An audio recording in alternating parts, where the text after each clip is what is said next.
Chapter 532. The bowstring was released with a twang sound, but the archer's wrist was suddenly lifted by someone.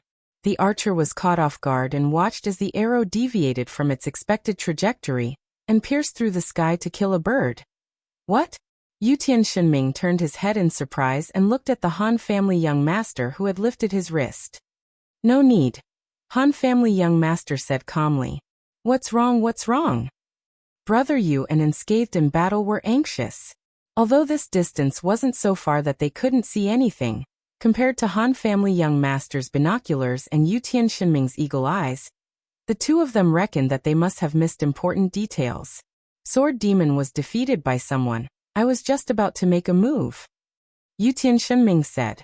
Obviously, the arrow just now was him trying to save him, but it was destroyed by Han family young master. Unscathed in Battle and Brother Yu also looked at Han family young master in confusion. He was the one who sent a private message to the three of them after leaving the tavern, saying that he was sure that the other party's attacks would definitely follow. From the fact that he found a bunch of extras to bluff, it can be seen that he doesn't have the strength to directly suppress us. Therefore, if he wants to take action, he can only take us down one by one when we are alone. Han family young master said. But it's not in line with my principles to be manipulated by others. It's his business if he wants to come, but it won't be easy for him to go back so easily.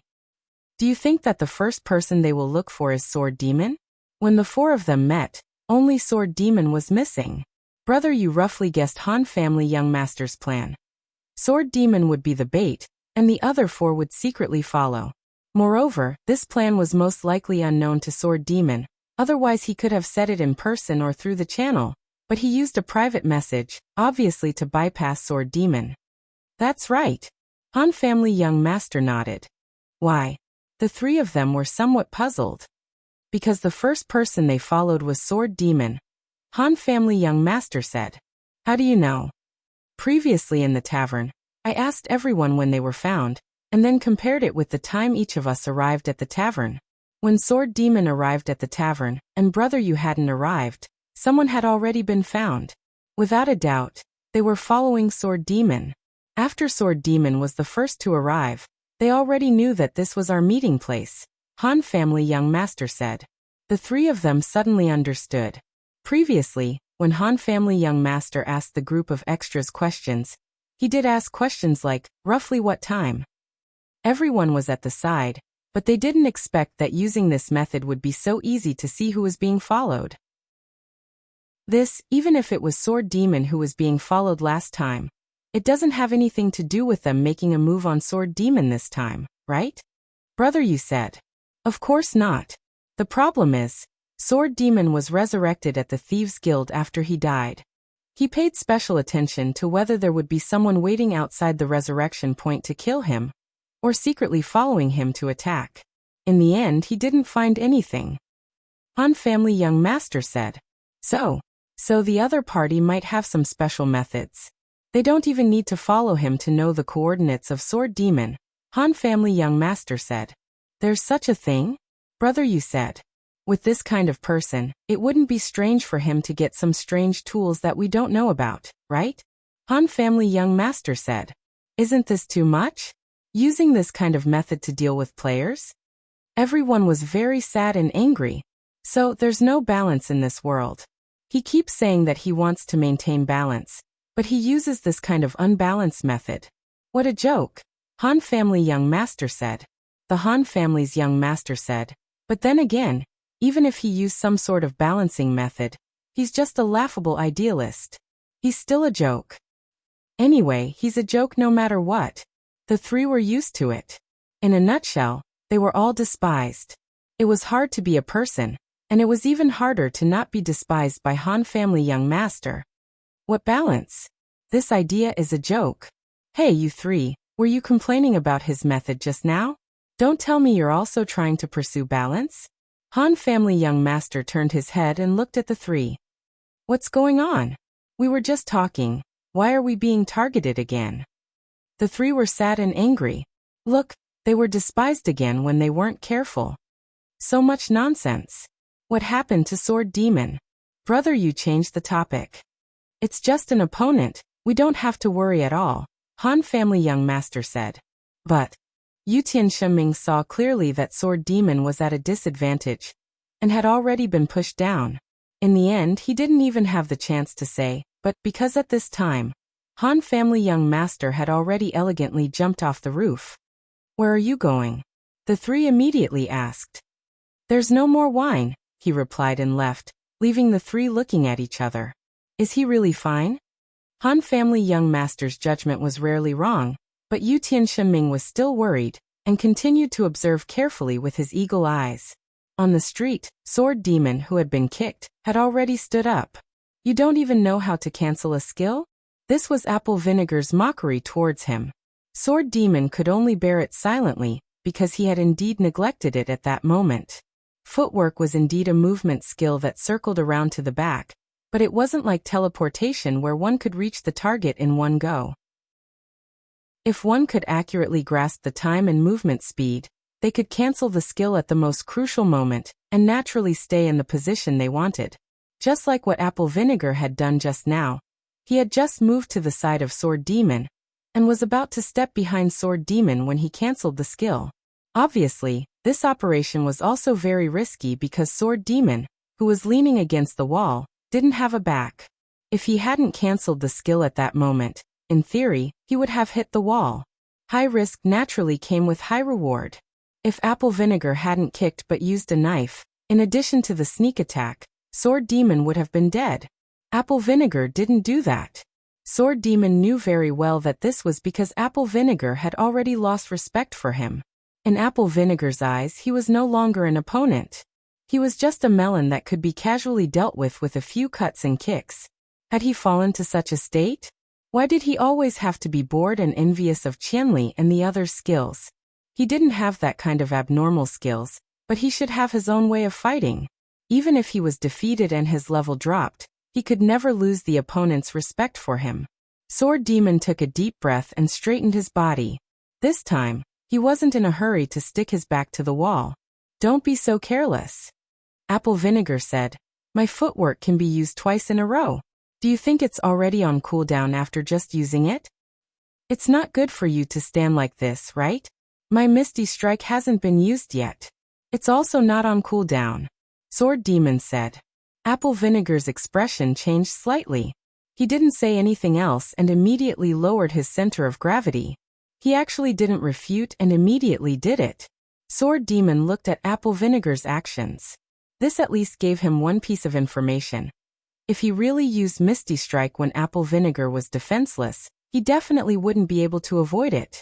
Apple Vinegar was very sure of this, so he had no choice but to use this posture. He knew that this posture was very ugly, so he wouldn't keep wasting time with him like this. He would make his move as soon as possible. A figure flashed. He moved. This thought flashed through Sword Demon's mind, but he didn't have the slightest intention of catching Apple Vinegar's figure. He only did one thing. He quickly stretched out his arms and quickly squatted down. His left arm was hit. Sword Demon had already expected this. He didn't dodge or retreat at all. Instead, he swung his arm forward with all his might, and his right hand chased after him with all his might and slashed fiercely. A figure fell to the ground beside him with a shocked and incredulous expression on his face. Sword Demon wasn't prepared to give him a chance to stand up again. He waved his left hand and stabbed down with his dagger. Then he turned around and slashed with his right hand. There was no skill, no elegant posture. A person who was already lying on the ground. Sword Demon alternated his left and right hands against his back, slashing again and again. He suddenly felt that what he was doing was really cruel and perverted. This didn't seem like a PK in the game, but more like a butcher-style murder. Fortunately, the situation didn't make things too difficult for Sword Demon. After a few consecutive slashes, Apple Vinegar couldn't hold on anymore. A flash of white light disappeared, and the ground was clean without a trace of blood. Sword Demon let out a long breath and sat down on the ground.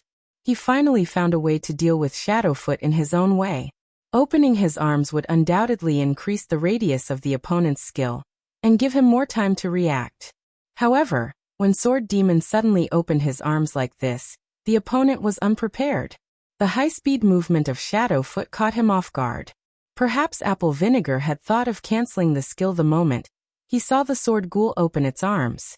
He had thought of circling around the sword ghoul's arms, but unfortunately, he was too fast. By the time he thought of that and was about to make his next move, he had already collided with the sword ghoul's arms.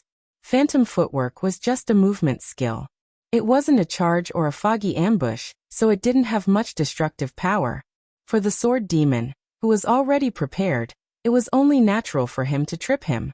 But it was still close. Sword demon thought. If the distance between them was a little further, with Apple Vinegar's proficient control skills, he might have had time to cancel or circle around it. If the distance between them was a little closer, Apple Vinegar might have circled behind him when he opened his arms. Then the one who turned into white light and disappeared would be him. Yutian Shenming, who was on the roof in the distance, had his mouth wide open and was speechless. Sword Demon seems to have killed that guy. Brother Yu and Unscathed in Battle asked doubtfully. Yutian Shenming nodded blankly. How did he do it? Didn't you say that Sword Demon had been killed by him? This time, the opponent was killed by Sword Demon. The difference is that Sword Demon immediately chased after him and stabbed him in the back several times, killing him. Yutian Shenming said. The three of them had the same image of a person holding a sharp blade, pressing another person to the ground and stabbing him in the back, causing blood and flesh to splatter everywhere. Too scary. The three of them shuddered. So violent and so cruel. Is it because he has been hanging out with Qianli recently? Chapter 533. The street was still the same, the wind was still blowing, and the leaves were still dancing. However, now that he was in a different mood and saw the same scene, his feelings were vastly different. The streets were filled with hope, the wind was comfortable, and the falling leaves were warm. At this time, there was no trace of melancholy in the sword demon's heart. He put away the dagger and ate a mouthful of bread to recover his health. Sword demon glanced at the attributes. There was no increase in PK value. This was not surprising. Without a doubt, Apple Vinegar had attacked Sword Demon first. When it came to active PK and passive PK, the system would judge them. Generally, as long as the active party made a clear attack on the passive party, it would be judged as active PK. The passive party would not receive any PK points even if they counterattacked. However, how could a dumb system fight against humans? After roughly grasping the rules of PvP, there was now a way to cheat PvP among the players. The first attack was often a feint. For example, when an arrow was shot, it looked like it flew past your ear, but in reality, it wasn't aimed at you. The system knew about this, but if you immediately counterattacked after being startled, you would be tricked. The one who initiated the PK would be you, and the other party would generously kill you, not leaving any PK points for you. And then leave comfortably. Of course, there was no such method between Sword Demon and Apple Cider Vinegar. Apple Cider Vinegar's first attack dealt damage. Anytime you dealt damage, you would be set as the active PK party. Even if it was like the previous PK trick where you were aiming at a tree instead of a person. But after you fired an arrow, a person suddenly appeared from behind the tree and collided with your arrow. Although it was a misunderstanding, it was a pity that you would become the active PK party. As a result, a reverse method of cheating PK was born. The ones who suffered the most from this were the mages. While they were farming monsters in an area of effect, someone with bad intentions would suddenly rush out and let their spells graze them. Then they would come over and kill the mage. There would be no PK points. Thus cheating PK in this way, cheating PK in that way, cheating PK in this way, cheating PK in this way, cheating PK in this way, cheating PK in this way, cheating PK in this way, cheating PK in this way, cheating PK in this way, cheating PK in this way, cheating PK in this way, cheating PK in this way, and cheating PK in this way. Sword Demon couldn't help but think of this again from the fact that his counterattack didn't get any PK points. However, Sword Demon was not interested in this kind of wretched strategy that avoided PK value, and he did not use it often. However, he knew that Unscathed in Battle and Yutian Shenming in the elite squad were experts in this field. The two of them would sometimes discuss and exchange their experiences, either beside him or in the channel, and Sword Demon had learned a lot from them. Apple Vinegar's sudden sneak attack was nothing more than a small embellishment. After playing the game for so long, he had experienced all kinds of sneak attacks. This time, it was nothing more than a coincidence. Sword Demon didn't take it to heart at all. After eating the bread and recovering, he continued to stride into the forest. Of course, he did not forget to remind everyone in the channel that the enemy could launch a sneak attack at any time. Everyone be careful. The three on the rooftop of the street saw that Sword Demon had killed Apple Vinegar and left safely. They also jumped down from the rooftop with relief. Before they could take 2 steps, they received a message from the Han family young master. It was just one word. Come. When the 3 of them received the message, their faces were filled with doubt. After looking at each other, they saw the same doubt on each other's faces. They knew that the other party had also received the mysterious word come. Immediately after, the 3 of them received the coordinates at the same time and walked away together. Unscathed in battle laughed loudly. Brother Yu sighed and grabbed Yutian Shenming, who was running in the opposite direction. Yutian, this way. I know. We can go around it from this side. As if everyone didn't know that he had a bad sense of direction, he still wanted to argue. Brother Yu shook his head. Ignore him, let him go around, said Unscathed in battle. After all, Yutian Shenming was timid. He turned around and changed his words. It's the same if I go with you guys. When they arrived at the place that Han family young master mentioned, they didn't see any trace of him. Just as they were about to ask, their vision darkened. A figure blocked the sunlight above their heads. Han family young master stood on the roof and looked down at the 3 of them. The young master of the Han clan always looked at people with a hint of disdain. In addition to this angle, the 3 of them instantly felt even more uncomfortable. However, this room was even higher than the previous one. The 3 of them looked left and right but couldn't find a place to step on. The young master of the Han clan pointed 300 meters away. Over there. Damn, why didn't you say so earlier? The 3 of them climbed up the wall and stood beside Han family young master. Their position was higher and they had a better view. Han family young master raised his binoculars again. He seemed to be chasing after something. The 3 of them looked at the direction he pointed with the binoculars. They looked and looked until Han family young master suddenly said, "You guys don't have binoculars. What are you looking at? Then why did you call us here?" The 3 of them were going crazy. It's convenient for us to do something later. Han family young master said, "Do what? What are you looking at?" The 3 of them were anxious to death. Apple cider vinegar. Han family young master answered. The 3 of them widened their eyes. He was the guy who ambushed Sword Demon just now. Han family young master said, "How did you know?" The 3 of them asked in unison. As soon as they started fighting, Sword Demon immediately leaned his back against the wall. His purpose was obviously to guard against an attack from behind. Although his opponent was a thief who had skills like sap and backstab, he didn't need to use such an exaggerated method to guard against it. Therefore, there's only one explanation. His opponent had skills related to his back.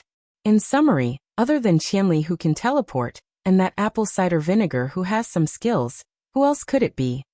Han family young master said. Make sure there's enough shadow. Brother, you always remembered these things very clearly. That's right. That guy did have a very strange high-speed movement skill. Yutian Shenming relied on his eagle eyes. Although it wasn't as sharp as binoculars, he could still see much more clearly than Brother Yu and unscathed in battle. Han family young master spread his hands, meaning that it was obvious at a glance. It was obvious at a glance, but the 3 of them didn't see it. No one responded because no one wanted to take the initiative to be looked down upon. After a moment of silence, Yutian Shenming changed the topic. But he was still killed by Sword Demon in the end. As expected of Sword Demon. Yutian Shenming praised. That was just an illusion. Han family young master said. Why? The 3 of them didn't understand. He didn't die. Han family young master said. How could that be? I saw him flash white light and disappear. Yutian Shenming said. Does flashing white light and disappearing mean death? Yutian Shenming couldn't escape the disdain. But after thinking about it, he immediately understood. Flashing white light and disappearing didn't mean death. They had used this before. Wind-chasing emblem. Brother Yu shouted. That's right. He continued with certainty. Apple vinegar has accumulated over 1600 PKs. Even if he didn't get a higher level emblem like Qianli predicted, he might have a level 1 emblem. So he prepared a mission beforehand. If he couldn't defeat Sword Demon, he would use this teleportation function to escape. Yutian Shenming said. Maybe this isn't specifically against Sword Demon. It's just his habit. Using this function of the emblem, he would always have a completed mission on him. That way, if he was in danger, he could immediately use this teleportation function to escape. Brother Yu said. That makes sense. Unscathed in battle nodded. PK 1600 never failed. This can be said to be very strong. So there's such a factor in it. Brother Yu nodded. The actual number of PKs he fought might be more than that. It's just that when he failed, he always used the emblem to teleport away. So even if he lost, it wouldn't cause him to lose a level. This function of the emblem isn't bad. I have to get one. Unscathed in battle was tempted. Can I have more? Yutian Shenming was a little depressed. He already had the emblem at that time, but he sold it to Slender Waist Dance. And the mission was stacked. Everyone had their own record. Yutian Shenming didn't know how it would be calculated if he continued for another 100 or 200 times. Brother Yu patted him to comfort him, but he clearly did not take Imperial Sky Divine Ming's conflict to heart, and immediately turned to look at the Han family's young master. So when you left just now, you actually came to this place, waiting for him to come out from the wanted mission office? You already predicted that he would use this method to escape? The young master of the Han family replied with an expression that said, of course. What is he doing now? The three asked. If he has this kind of habit, of course he accepted another mission. He's going to complete it first and prepare for another teleportation function. Brother Yu guessed. Wait, if he has this kind of habit, why did he die to Qianli last time? Yutian Shenming asked. Qianli? Any rogue would die in one hit. Even a cleric like me wouldn't have the chance to heal him. You still want to teleport? Han family young master asked. Where's the apple cider vinegar? Yutian Shenming quickly changed the topic. You wouldn't understand even if I told you the coordinates. Han family young master said. Anyway, what we need to do now is to take him down before he completes this mission. Then what are you waiting for? What are you talking about? Yutian Shenming jumped. Idiot. I have to at least see if his mission target is in the city or outside the city. If he's going straight to the forest, what's the point of chasing? Han family young master said. Then is it in the city or outside the city? Yutian Shenming asked.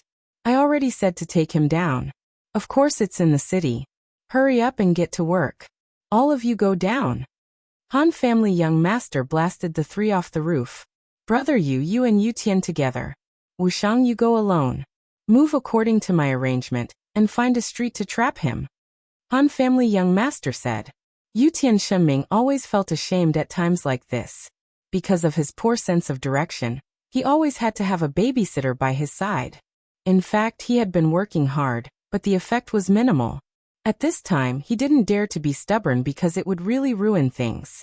After the three responded, they split into two sides and headed towards the coordinates that Han family young master indicated to catch the apple cider vinegar. Butterfly knot, counterattack, counterattack, counterattack. Chapter 534. Apple vinegar was in a bad mood. Child Elite Group's guess was right that he had used the wind-chasing emblem's teleportation function to escape. However, it hadn't been long since Apple Vinegar obtained the wind-chasing emblem. He had piked more than 1,600 times and never lost a level. It wasn't because of the wind-chasing emblem that he could be so unrestrained. It was more because of the special environment of the main city he was in, Xiaowu City. However, after obtaining the wind-chasing emblem, he realized that this teleportation function could be said to be a shortcut to escape in times of crisis. Therefore, he hung up a completed mission in case of emergencies. Today's teleportation in the battle with Sword Demon was actually the first time Apple Vinegar had used this function to escape.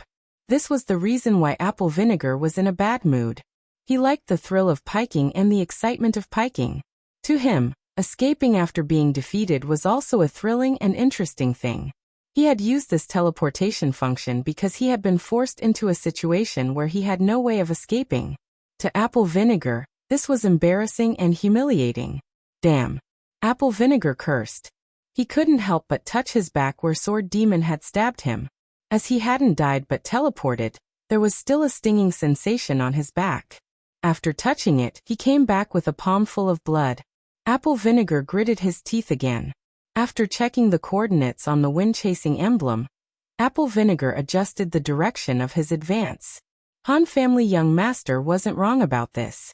Since he had the wind-chasing emblem, although he was unwilling to use the function on it, Apple Vinegar would still hang up a mission. No matter what, this made him feel at ease. After thinking about it, Apple Vinegar felt a little happy and proud when he used the teleportation function to escape just now. He definitely didn't expect that I'm actually not dead. This was the biggest comfort Apple Vinegar could obtain at the moment. Sword Demon, wait for me. I'll be back soon. After looking at the coordinates on the wind-chasing emblem, Apple Vinegar took out another scroll and opened it to look at Sword Demon's ID and the moving coordinates behind it. This was the trap that Yi Xiaowu and the others had set up when they first met Sword Demon in the forest. Skill Scroll. Inescapable Mark. This was a priest skill. After casting it, the caster would be marked with an inescapable mark, and the caster would be able to locate the caster at any time. On the other hand, Yi Xiaowu and the others were only using single-use skill scrolls, so the coordinates were displayed in the form of scrolls. In order to maintain it, the caster needed to constantly inject mana into it.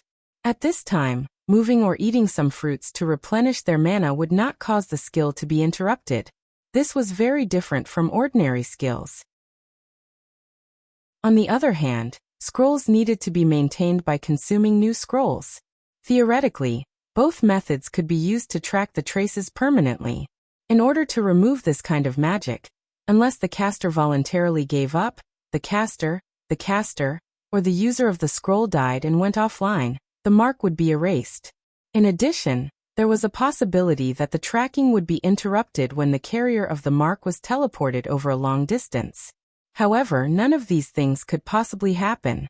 Apple Vinegar had decided to immediately continue to chase after the Sword Demon. After completing the wanted mission at hand, Apple Vinegar hurried on his way. Since Forest Shade City was also a strange place to him, it was a bit troublesome to track the coordinates. He often took detours when rushing to the target. Apple Vinegar chased patiently. After checking the coordinates again and checking his own position, Apple Vinegar was sure that the target was not far ahead. Speeding up, he even saw a guy with a number above his head at the end of the street. Finally found him. Apple Vinegar let out a long breath and took out his dagger from his pocket. Apple Vinegar was familiar with sneak attacks. Even if there was no fog in Forest Shade City, he could find an angle that was hard to detect. Apple Vinegar stared at the other party, moving forward step by step. It was too exciting. Apple Vinegar's eyes glowed with a fiery light. He liked the feeling of being regarded as something in his pocket while the other party was unaware of it. The moment the dagger stabbed into the other party's body, the other party's terrified and incredulous eyes would make Apple Vinegar feel great satisfaction. "Bro, I'm coming," Apple Vinegar said in his heart. Suddenly, he used swift movement and prepared to sneak up behind the person like lightning. Unexpectedly, before he could rush out of the street, a warrior who looked like an uncle sunbathing on the side of the road suddenly attacked him. Charging diagonally, Apple Vinegar saw it from the corner of his eye and hurriedly cancelled swift movement. It's an expert. Apple Vinegar had already determined that if he didn't cancel swift movement, they would collide at this speed.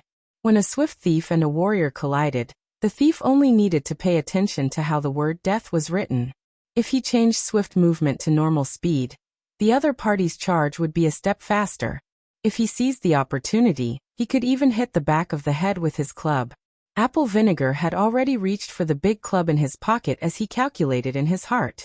He didn't think too much about where this person came from, or why he ambushed him. This was because he was passionate about this kind of work. He wouldn't think too much about the reason. In any case, he would kill him first. Unexpectedly, when the warrior saw that apple vinegar cancelled stealth, he immediately stopped his charge. Apple vinegar had a big club in his hand, but it was facing the warrior head-on. He couldn't use sap at all. The warrior held a sword in each hand and swung it at apple vinegar. Apple vinegar dodged it, took 2 steps back and quickly activated stealth. However, before he could completely disappear, he saw the warrior wave his hand. Apple vinegar didn't know what attack it was. He just instinctively lowered his head to avoid it. In the end, he saw a handful of white ash come at him. Apple vinegar's head wasn't hit, but his body was covered in white ash. Fuck. Apple vinegar realized that he was already in stealth, but he didn't know what the white ash on his body was. It didn't follow him into stealth mode. Stealth became meaningless, and he was completely exposed to his opponent. Such stealth was worse than not stealth. Apple vinegar hurriedly cancelled stealth and dodged the warrior's attack again. Footwork shadow. Apple vinegar, who had fought in PvP, wouldn't panic so quickly. He continued to use his skills in an orderly manner. Once footwork shadow was used, all that was left in front of his opponent was an afterimage. Apple vinegar had already flashed behind his opponent, dagger in his right hand and staff in his left. Backstab. Sap, followed by backstab. Using sap to control the time and wait for backstab's cooldown to recover, forming a double backstab combo. This was apple vinegar's usual method of ambushing. As he didn't have the dual mastery skill, he couldn't use sap with his left staff. During this process, he needed to quickly exchange backstab with his right hand and his left staff. Apple vinegar was already very familiar with this method. His equipment, which enhanced sap, extended the duration of sap, just in time for backstab to come off cooldown. Together with footwork shadow, he could suddenly flash behind his opponent. This could be said to be a perfect killer move. However, this time, apple vinegar experienced the feeling of imperfection. Just as he flashed behind his opponent and used sap, his opponent's skill had already been used. Whirlwind Slash. Although warriors had evolved to level 40 and had class advancement, this level 30 skill was still the strongest attack skill of a warrior. Apple vinegar instantly felt a sharp blade on his body. Although his backstab had perfectly pierced into his opponent, for a strong warrior, what was a backstab? Apple vinegar was no longer able to continue his skillful combo. Whirlwind Slash made it impossible for him to control his direction. Apple vinegar's frail thief body was instantly swept into the air. The Whirlwind Slash was like a home run, directly smashing apple vinegar into the wall. Apple vinegar felt like his whole body was falling apart. This Whirlwind Slash was definitely not light. What was even more infuriating was that the warrior immediately retracted his skill, not wasting it at all. He even gave apple vinegar a thumbs up and said, "You're the first to take my Whirlwind Slash at such a close distance. You're a real man. I admire you." "Who are you?" Apple vinegar was finally curious about this question. This was because he had sensed that his opponent wasn't like him, who was casually piking for fun. It was obvious that his opponent was targeting him. This was because his opponent was extremely wary of his shadow footwork skill. The moment apple vinegar used shadow footwork, his Whirlwind Slash was already ready to be unleashed. It was obvious that he knew that ECI would appear behind him. Shadow step wasn't a common skill that everyone knew, but this warrior was fully prepared for it. Of course, he was someone who knew about apple vinegar. Moreover, this guy was very experienced. If he had used Whirlwind Slash the moment apple vinegar used shadow step, it was very likely that apple vinegar wouldn't have been able to turn behind him in time. This way, although he wouldn't have taken damage, apple vinegar might have sensed it in advance and cancelled the skill. Therefore, he purposely delayed a little. Just like that, he took a backstab from apple vinegar, but apple vinegar took a full Whirlwind Slash. At this moment, one was half dead in a corner, while the other was fighting in the middle of the street. Victory and defeat were obvious. "Why aren't you flying? I heard that you have a wind chaser emblem. Bayou, you can fly away. Quick, show me." The warrior continued to gloat. Fuck. Apple vinegar gritted her teeth. She had lost, but why did she lose to such a tasteless guy? Her PvP mainly relied on sneak attacks. It could be said to be despicable, but winning was also a sense of satisfaction. She would never be so arrogant. This guy was really wretched. But he really knows me well. Apple Vinegar looked at the wretched uncle in front of her, and suddenly nodded. You're unscathed in battle from Child Elite Group? Not bad. You've actually heard of Grandpa's name. I have to praise you again. Unscathed in battle nodded in satisfaction. The best warrior in online gaming? If. Apple Vinegar spat fiercely at Unscathed in battle. Butterfly not. There was one time when Butterfly drank too much and still felt terrible the next day. He saw a bottle of apple vinegar on the table and drank it. Then he felt even worse. That day, a character called Apple Vinegar appeared in the novel. Apple Vinegar, that's how you came to be. Can you blame me? Chapter 535. No matter how slow a warrior was, they wouldn't be hit by a mouthful of spit. Moreover, a warrior's slowness was reflected in their movement. If they were slow in raising their arms and turning their head, they would be eaten alive by a class that was faster. Therefore, for slow classes like warriors and priests, players had a more appropriate description: short legs. Unscathed in battle with short legs dodged Apple Vinegar's spit. Seeing that his opponent still dared to resist, and in such a disgusting way at that, he was furious. He took a deep breath, coughed heavily, and immediately retaliated. Apple cider vinegar naturally wouldn't be hit, but Zhang Wuxiang's mouth was full of spit. After he spat, it was especially fragmented. Apple cider vinegar dodged the bullet, but it didn't dodge the scattered shrapnel. It was drenched by the spit. Apple cider vinegar was even more indignant. She quickly wiped her mouth with her hand and wanted to retaliate. Perhaps it was because she was too emotional, but she did not control her strength well, or her lips were trembling. She spat out a mouthful of apple cider vinegar, which was extremely poor quality. The moment it left her mouth, it was slapped down by her own lips. It hung beautifully at the corner of her mouth. Coupled with the crooked nose and slanted eyes caused by her anger, she looked like she was having a stroke. Ha ha ha ha, now you're convinced. Unscathed in battle was even more delighted. Even a spit was enough to knock his opponent down. Unscathed in battle applauded his own gaming talent. Apple Vinegar was so angry that he almost fainted. He didn't have the face to spit again. Wouldn't he be like a child if he didn't stop? Moreover, looking at Unscathed in battle's shameless expression, there was an 80% chance that he would have the courage to spit back 10 times. He definitely wouldn't think that this kind of competition was childish and boring. Apple Vinegar felt that he had to have the integrity of an expert. He couldn't use this kind of method to compete with others. He calmed himself down and said angrily, "What do you want?" At this moment, Apple Vinegar's HP had fallen below the warning line. The player's attributes had also been greatly weakened due to their low HP. At this moment, Apple Vinegar was like a fish on a chopping board, waiting to be slaughtered. However, Undying War had yet to send her back to the resurrection point, leaving her somewhat confused. Is this guy going to tie me up and spit on me? Apple Vinegar felt that such a shameless method was definitely unscathed in battle. He could not help but panic. He even forgot that he was the one who spat first. What do you think? We'll have to find out as we go. As Unscathed in battle spoke, he took 2 steps forward and picked up the defenseless Apple Vinegar. Ignoring his resistance, he casually dragged him across the street. The players on the street all looked at him. However, in this world, acting bravely for a just cause was equivalent to being a hero saving a damsel in distress. When they saw that the person being dragged by Unscathed in battle was not a damsel in distress, they only took a few glances at him. No one dared to stand up for him.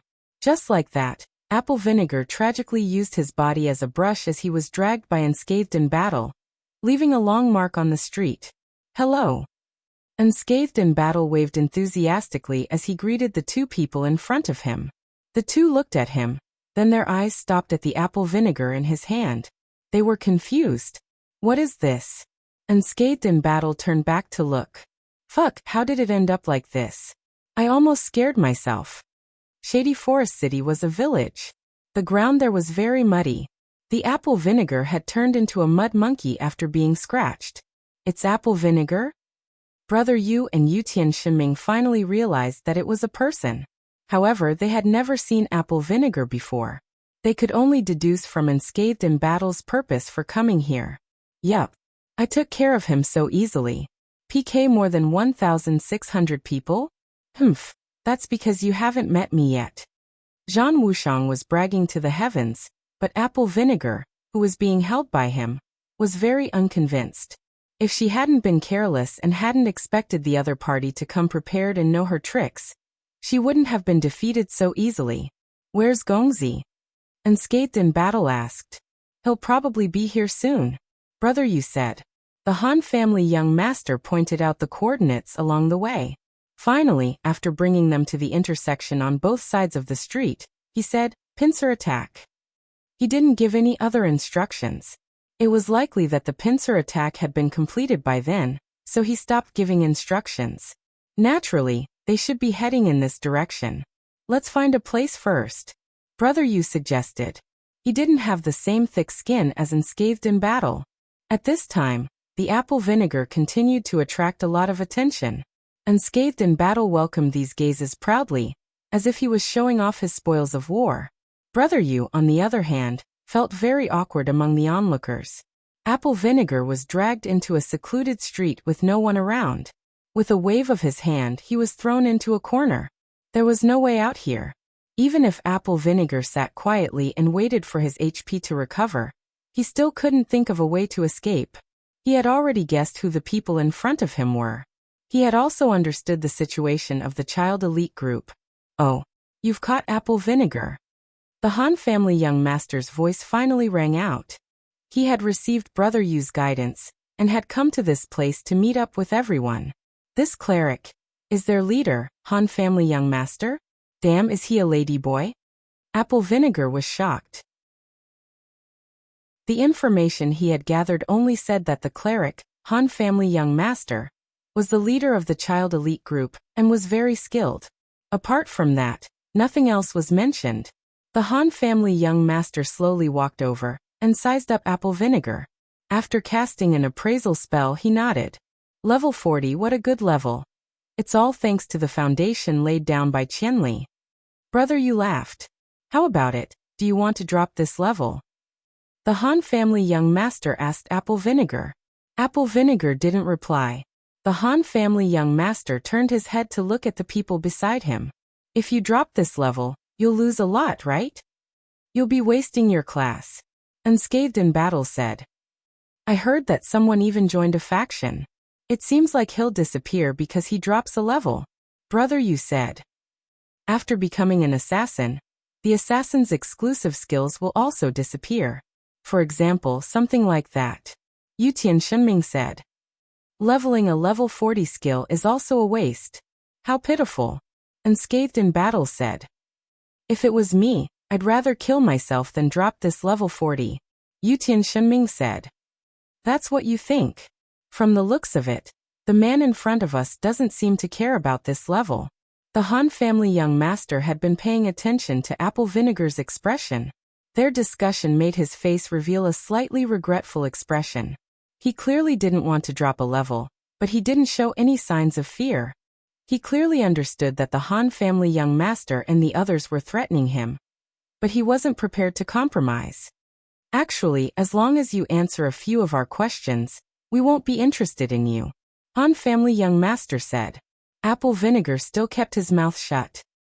I knew it, this kind of method doesn't work well in the game. Han family young master said regretfully. Life in the game wasn't worth much, so it was easy to show one's integrity in the face of threats. Although Apple Vinegar's life was a valuable level 40, it was a pity that his integrity was also a bit stronger. Your boss is an idiot. What's the point of protecting him? Yutian Shenming said. I'm just doing what I'm happy about. What does he have to do with me? Apple Vinegar suddenly said. What a man. Looks like you really aren't going to sell some information to save your life? Han family young master said. Apple Vinegar started to play silent again. Then we can only respect the rules of the game. Kill him, kill him. Han family young master waved his hand. Unscathed in Battle raised his blade, and Apple Vinegar, who didn't have much life left, immediately turned into a white light and disappeared. Unscathed in Battle and Yutian Shenming stared at the ground with their eyes wide open. The ground was very clean. The two were regretful. Damn, he didn't even drop in equipment. What a waste of time. Unscathed in battle sighed. Waste of time. He's someone who enjoys PvP and has experienced over 1,600 PvP battles. Do you think someone like him would be afraid of death? Han family young master said. So you already knew that he wouldn't speak? Unscathed in battle asked. Of course. Han family young master said. Then what's the point of all this? Unscathed in battle said. Who's the one who did all this? Did I say I was going to capture him alive for questioning? Han family young master asked. The three of them looked at each other. Thinking back to Han family young master's previous order, it was indeed a coordinate guide. In the end he just said pincer attack, and then disappeared. Brother Yu and Yutian Shunming looked at Unscathed in battle. Unscathed in battle immediately asked back. Then why did you come over? Brother Yu called me over. Han family young master said. Unscathed in battle and Yutian Shunming looked at Brother Yu. Weren't you going to come over? Brother Yu said vaguely. I was having a good time drinking at the bar when you suddenly told me your coordinates and told me to come over. I thought you guys found something big. So that's what it was about. Han family young master said. Brother Yu was extremely ashamed. He realized that he had been thinking too much. But you clearly asked a lot too. Yutian Shunming said. Just now, Han family young master had threatened apple vinegar the moment he arrived. I just wanted you guys to clearly see that this method won't work on him. Han family young master said. TSK seriously. The three of them didn't say it out loud, but they were all muttering in their hearts. Then our mission this time was actually just to get rid of apple vinegar? Unscathed in battle asked. Then what other experts do you have in mind? Han family young master asked. Unscathed in battle didn't know. He was just used to thinking that Han family young master wouldn't assign such a simple and direct mission. There must be some deeper meaning and follow-up arrangements. He didn't expect it to be so simple and direct this time. There's nothing else? Unscathed in battle didn't give up. Therefore, he saw the most familiar look on Han family young master's face. It was a look that said he was looking at an idiot. Then he saw him turn around and leave. Impossible. This guy must have some other plan. He's not telling us. This is too despicable. Unscathed in battle said to Brother Yu and Yutian Shunming. That must be it. The two nodded heavily. That's one. Han family young master thought to himself as he walked. I'd like to see how many helpers you can lure. I'll get rid of them one by one for you. Let's see what you can do with your stomach full of information. Ha ha ha ha. Chapter 536. The loss of apple vinegar's death was as terrible as everyone had expected. The assassin profession was gone. The faction that could only be joined after the profession was gone. The assassin skill Shadow Feat, that was learned after joining the faction was gone, and the state skill Assassin's Acuity, that improved one's combat ability after advancing to the assassin profession was naturally gone. In addition, the dagger in apple vinegar's hand also had the skill Shadow Feat, but this skill was only for assassins. Apple vinegar had degenerated into a thief and couldn't use it. Apple vinegar didn't need to look at or calculate these losses to know that it was in his heart. Walking out of the resurrection point, he was inevitably a little disheartened. Without this level, he knew that he wouldn't have the slightest chance of winning against an expert like Sword Demon. Soon he made the same move as Sword Demon. He strode forward with his head held high, facing the falling leaves that filled the sky, and plunged into the depths of the dense forest of Forest Shade City. Mission: farming monsters.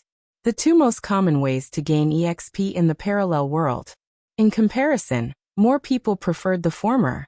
At least it was rich in variety, not like farming monsters where they just stayed in a circle to kill monsters. As for experts like Sword Demon, they used the method of farming monsters more. With skills and equipment, their efficiency in farming monsters was higher than the average player. Mission?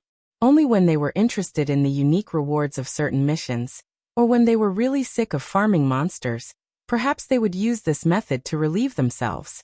Finally, in the evening, the culprit of all events, the legendary balance breaker Qianli, logged into the game. The system was fair, and this message was quickly conveyed to both parties online. Your friend Qianli logged in. Gu Fei, who had been offline for a day, didn't know that so many things had happened while he was offline. When he entered the game, his thoughts were still stuck on the misunderstanding and awkwardness of water depth, water-breaking arrow, and the others. He was still thinking about how to deal with this matter, but as soon as he stepped into the game, the news had already swept in like a storm. Everyone in the channel and private chat was making a ruckus. What happened? Gu Fei asked. Everyone was talking at once, but Gu Fei finally understood the gist of the matter. Our preliminary conclusion is that even if this person isn't from the game company, he should have a great relationship with them. He has a lot of game information that players don't know about, and this is his most powerful weapon. I've already reported this situation to the online GM and the game's complaint section, but I haven't received any response yet. Brother, you concluded. Hongchen Yi Xiao? Gu Fei asked. What? No one understood. The priest you're talking about, is his name Hongchen Yi Xiao? Gu Fei said. Ah, do you know him? I do know someone who claims to be from the gaming company. His ID is Hongchen Yi Xiao. He's a priest, right? Gu Fei recalled. The last time he met Yi Xiao was a long time ago. At that time, Gu Fei's gaming expertise wasn't as good as it was now. He didn't know how to use appraisal skills, and he didn't have much of an idea of players' equipment. Relying on the knowledge he had now, Gu Fei felt that Yi Xiao's equipment was indeed a priest's robe. Wait, this name sounds familiar. Brother Yu suddenly remembered and quickly started to look through his log. He quickly found this name. A long time ago, this was the name that was ahead of Qianli on the leveling efficiency leaderboard. No wonder. Now that he was so familiar with Gu Fei, Brother Yu knew that Gu Fei was terrifyingly efficient when it came to killing monsters. He was even stronger than Gu Fei, and he was also a priest. Brother Yu had always wondered who this ID was. It turned out to be someone from the gaming company. Needless to say, with his familiarity with the information, he could easily find the fastest and most reasonable leveling route. Hey, you're online. Let me ask. Gu Fei suddenly threw out such a message. Everyone was shocked. Fuck, these two are good friends? Long time no see. What's going on? Gu Fei was simple and direct. He greeted and asked questions at the same time. I guess your friend has already told you that your existence has caused damage to the game's balance. I have to stop it, Yi Xiao replied. Then what does deleting my account have to do with Sword Demon and the others? Gu Fei, of course, already knew that Sword Demon had dropped another level because of this. This undoubtedly hit Yi Xiao's sore spot. If he could make the decision, he would have deleted Gu Fei a long time ago. Why would he be in such dire straits that he even lost his job? Because of this, Yi Xiao was even more determined to get rid of Gu Fei. He did not hesitate to abandon the self-discipline that he was so proud of. Because of this, I'm no longer a game worker. Yi Xiao often said this to himself in his heart. He chose to quit his job because he felt that his identity as a game worker had become an obstacle to him holding back Gu Fei. He abandoned this identity. For him, it was like removing a shackle. Yi Xiao thought a little too much for a moment, and forgot to reply to Gu Fei's message. Gu Fei waited impatiently, and sent another message. Yi Xiao opened it, and saw a string of numbers. What? Yi Xiao was a little confused. My coordinates. Find me directly. Gu Fei said. Fuck you, rookie. Yi Xiao was speechless. Don't you use a comma to separate the coordinates? The long string of numbers was like a phone number. I know you're strong, Yi Xiao replied. In a one-on-one PK, no one has the confidence to beat you. It doesn't matter. Send 10, 20 or even more. Gu Fei said. Yi Xiao really wanted to curse. Look how arrogant. How could such an unbalanced thing not be harmonious? Thinking of this, Yi Xiao fiercely closed the chat window with Gu Fei. He had his own plans on how to be harmonious. Was he going to listen to him?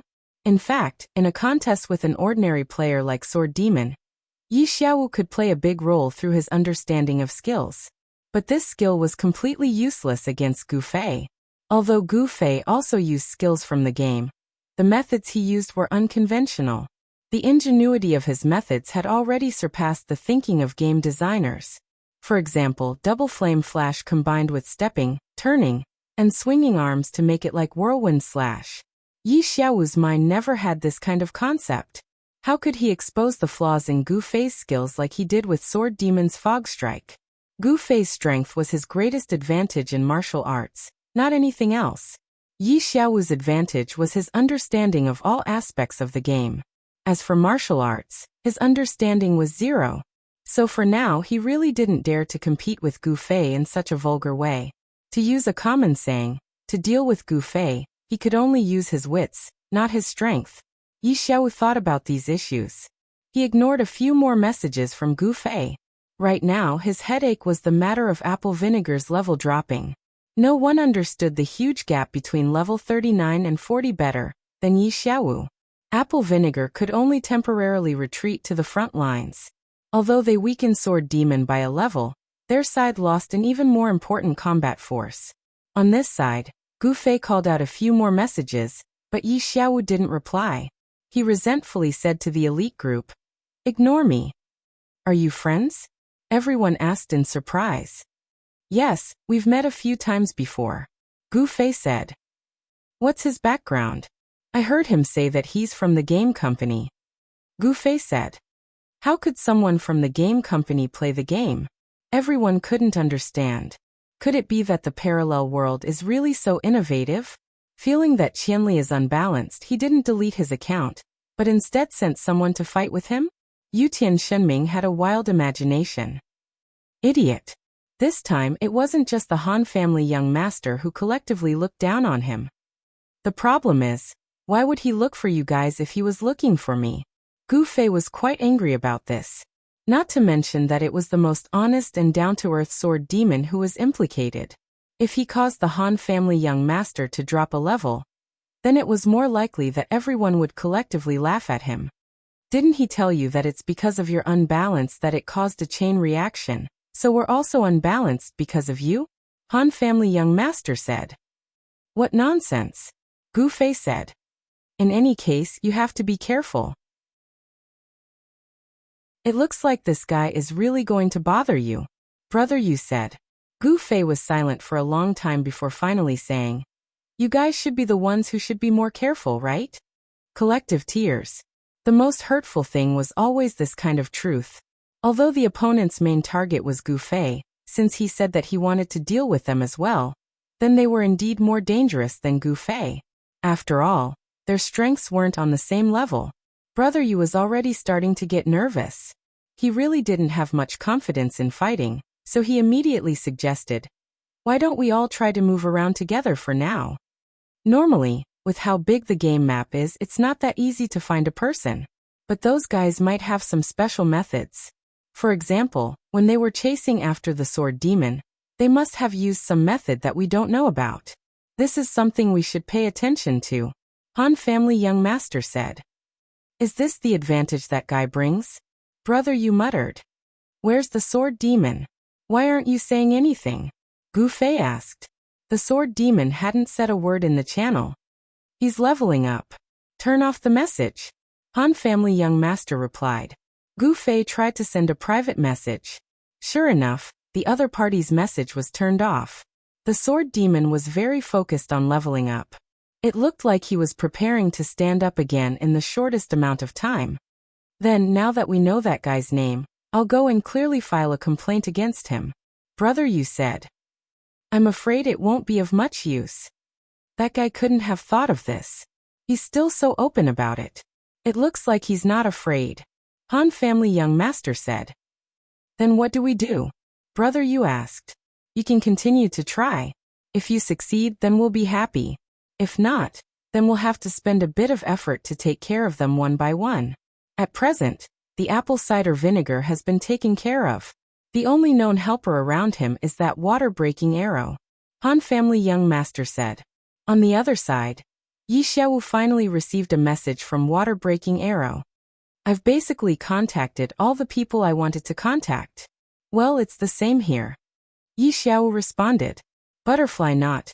After a week of killing, it's the weekend. Everyone needs to rest. Characters in novels also have human rights. Chapter 537. I've contacted them, but it's not that easy to get their approval. Water-breaking arrow replied. I knew it would be like this. We can't treat them like fools. Yi Xiaowu said. What do you think their current attitude is? Same. They both have certain doubts in their hearts. I think it would be more effective to make direct contact with them, just like how I made contact with the apple cider vinegar. Water-breaking arrow said. The difference between them is the degree of doubt. Yeah. Yi Xiaowu said. However, there's one Silvermoon. I haven't been able to contact him directly. It's hard to tell when he's online. From the 2 times he replied to me, one was at 5:37 in the morning, and the other was at 12:13 in the afternoon. But he doesn't appear at this time every day. Water-breaking arrow said. From the content of the replies, this guy has been stuck at the resurrection point for a long time by the players he offended. The only thing he can do is to come online and observe from time to time to see if there's a chance to escape. How long has he been stuck? Yi Xiaowu asked. About 10 days to half a month. Water-breaking arrow replied. Damn, both sides have a lot of perseverance. Yi Xiaowu sighed. I made a special trip to Whitestone City to negotiate with Silvermoon face to face. I didn't meet him, but I saw the situation outside the Knights' camp in Whitestone City. There's more than one group of people blocking him. And from what I know, someone put up a quest in the mercenary building. You can get a reward by hanging on to Silvermoon once. And Silvermoon seems to be at level 36 now, so he's easy to bully. People often pass by the Knights' camp. If this continues, I think his account will be useless. Water-breaking arrow said. So you haven't added him as a friend? Yi Xiaowu asked. I don't even know when he'll be online. I tried a minute ago, but he wasn't online again. Water-breaking arrow said. Well, if he's stuck like this for another 10 days to half a month, maybe he'll give up the game. Yi Xiaowu said. Is Silvermoon really that important? From what I've heard, his character is trashed to the extreme. Water-breaking arrow said. He absorbed Silvermoon mainly for the Sword of the Kings in his hands. Currently, there are only 3 top-tier grade 70 weapons in the game. They're Drunk Qianli's Nightstream Sword, Silvermoon's Sword of the Kings, and the Thief's Dancing Wind Dagger. Among them, Dancing Wind wasn't a skill weapon. Its attack was powerful, and its additional stats were monstrous. However, it only strengthened the user's abilities. The Dark Streak was a weapon that dealt both physical and magical damage. Neither mages nor warriors could fully utilize its attack power. With Qianli's Drunk's current level, he probably couldn't even fully activate its coefficient, which meant that it didn't even have the ability to enhance his own abilities. Moreover, once he fully activated the Unseal skill, he would discover that the Dark Streak on the sword was a Dark Knight skill. He wouldn't be able to use it at all. Currently, the most valuable of these 3 weapons is Silvermoon's Sword of the Kings. The Battle Formation skill, King's Command, increases all the attributes of all members within range by 15%. Whether it's a solo or a group battle, it's extremely valuable. If we can get this, it'll be of great help to us no matter how we look at it. Yi Xiaowu said. But this person has caused quite a bit of trouble. Water-breaking arrow sighed. Looks like we'll have to put in some effort. Yi Xiaowu nodded. How's the situation with the people you've contacted?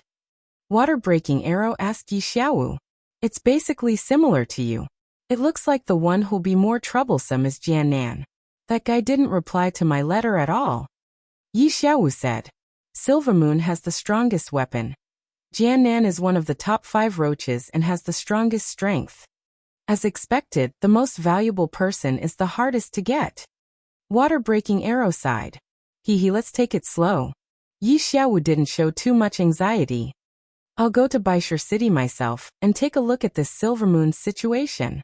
Then I'll continue to stay in Shady Forest City with Water Depth and the others. Water-breaking arrow replied.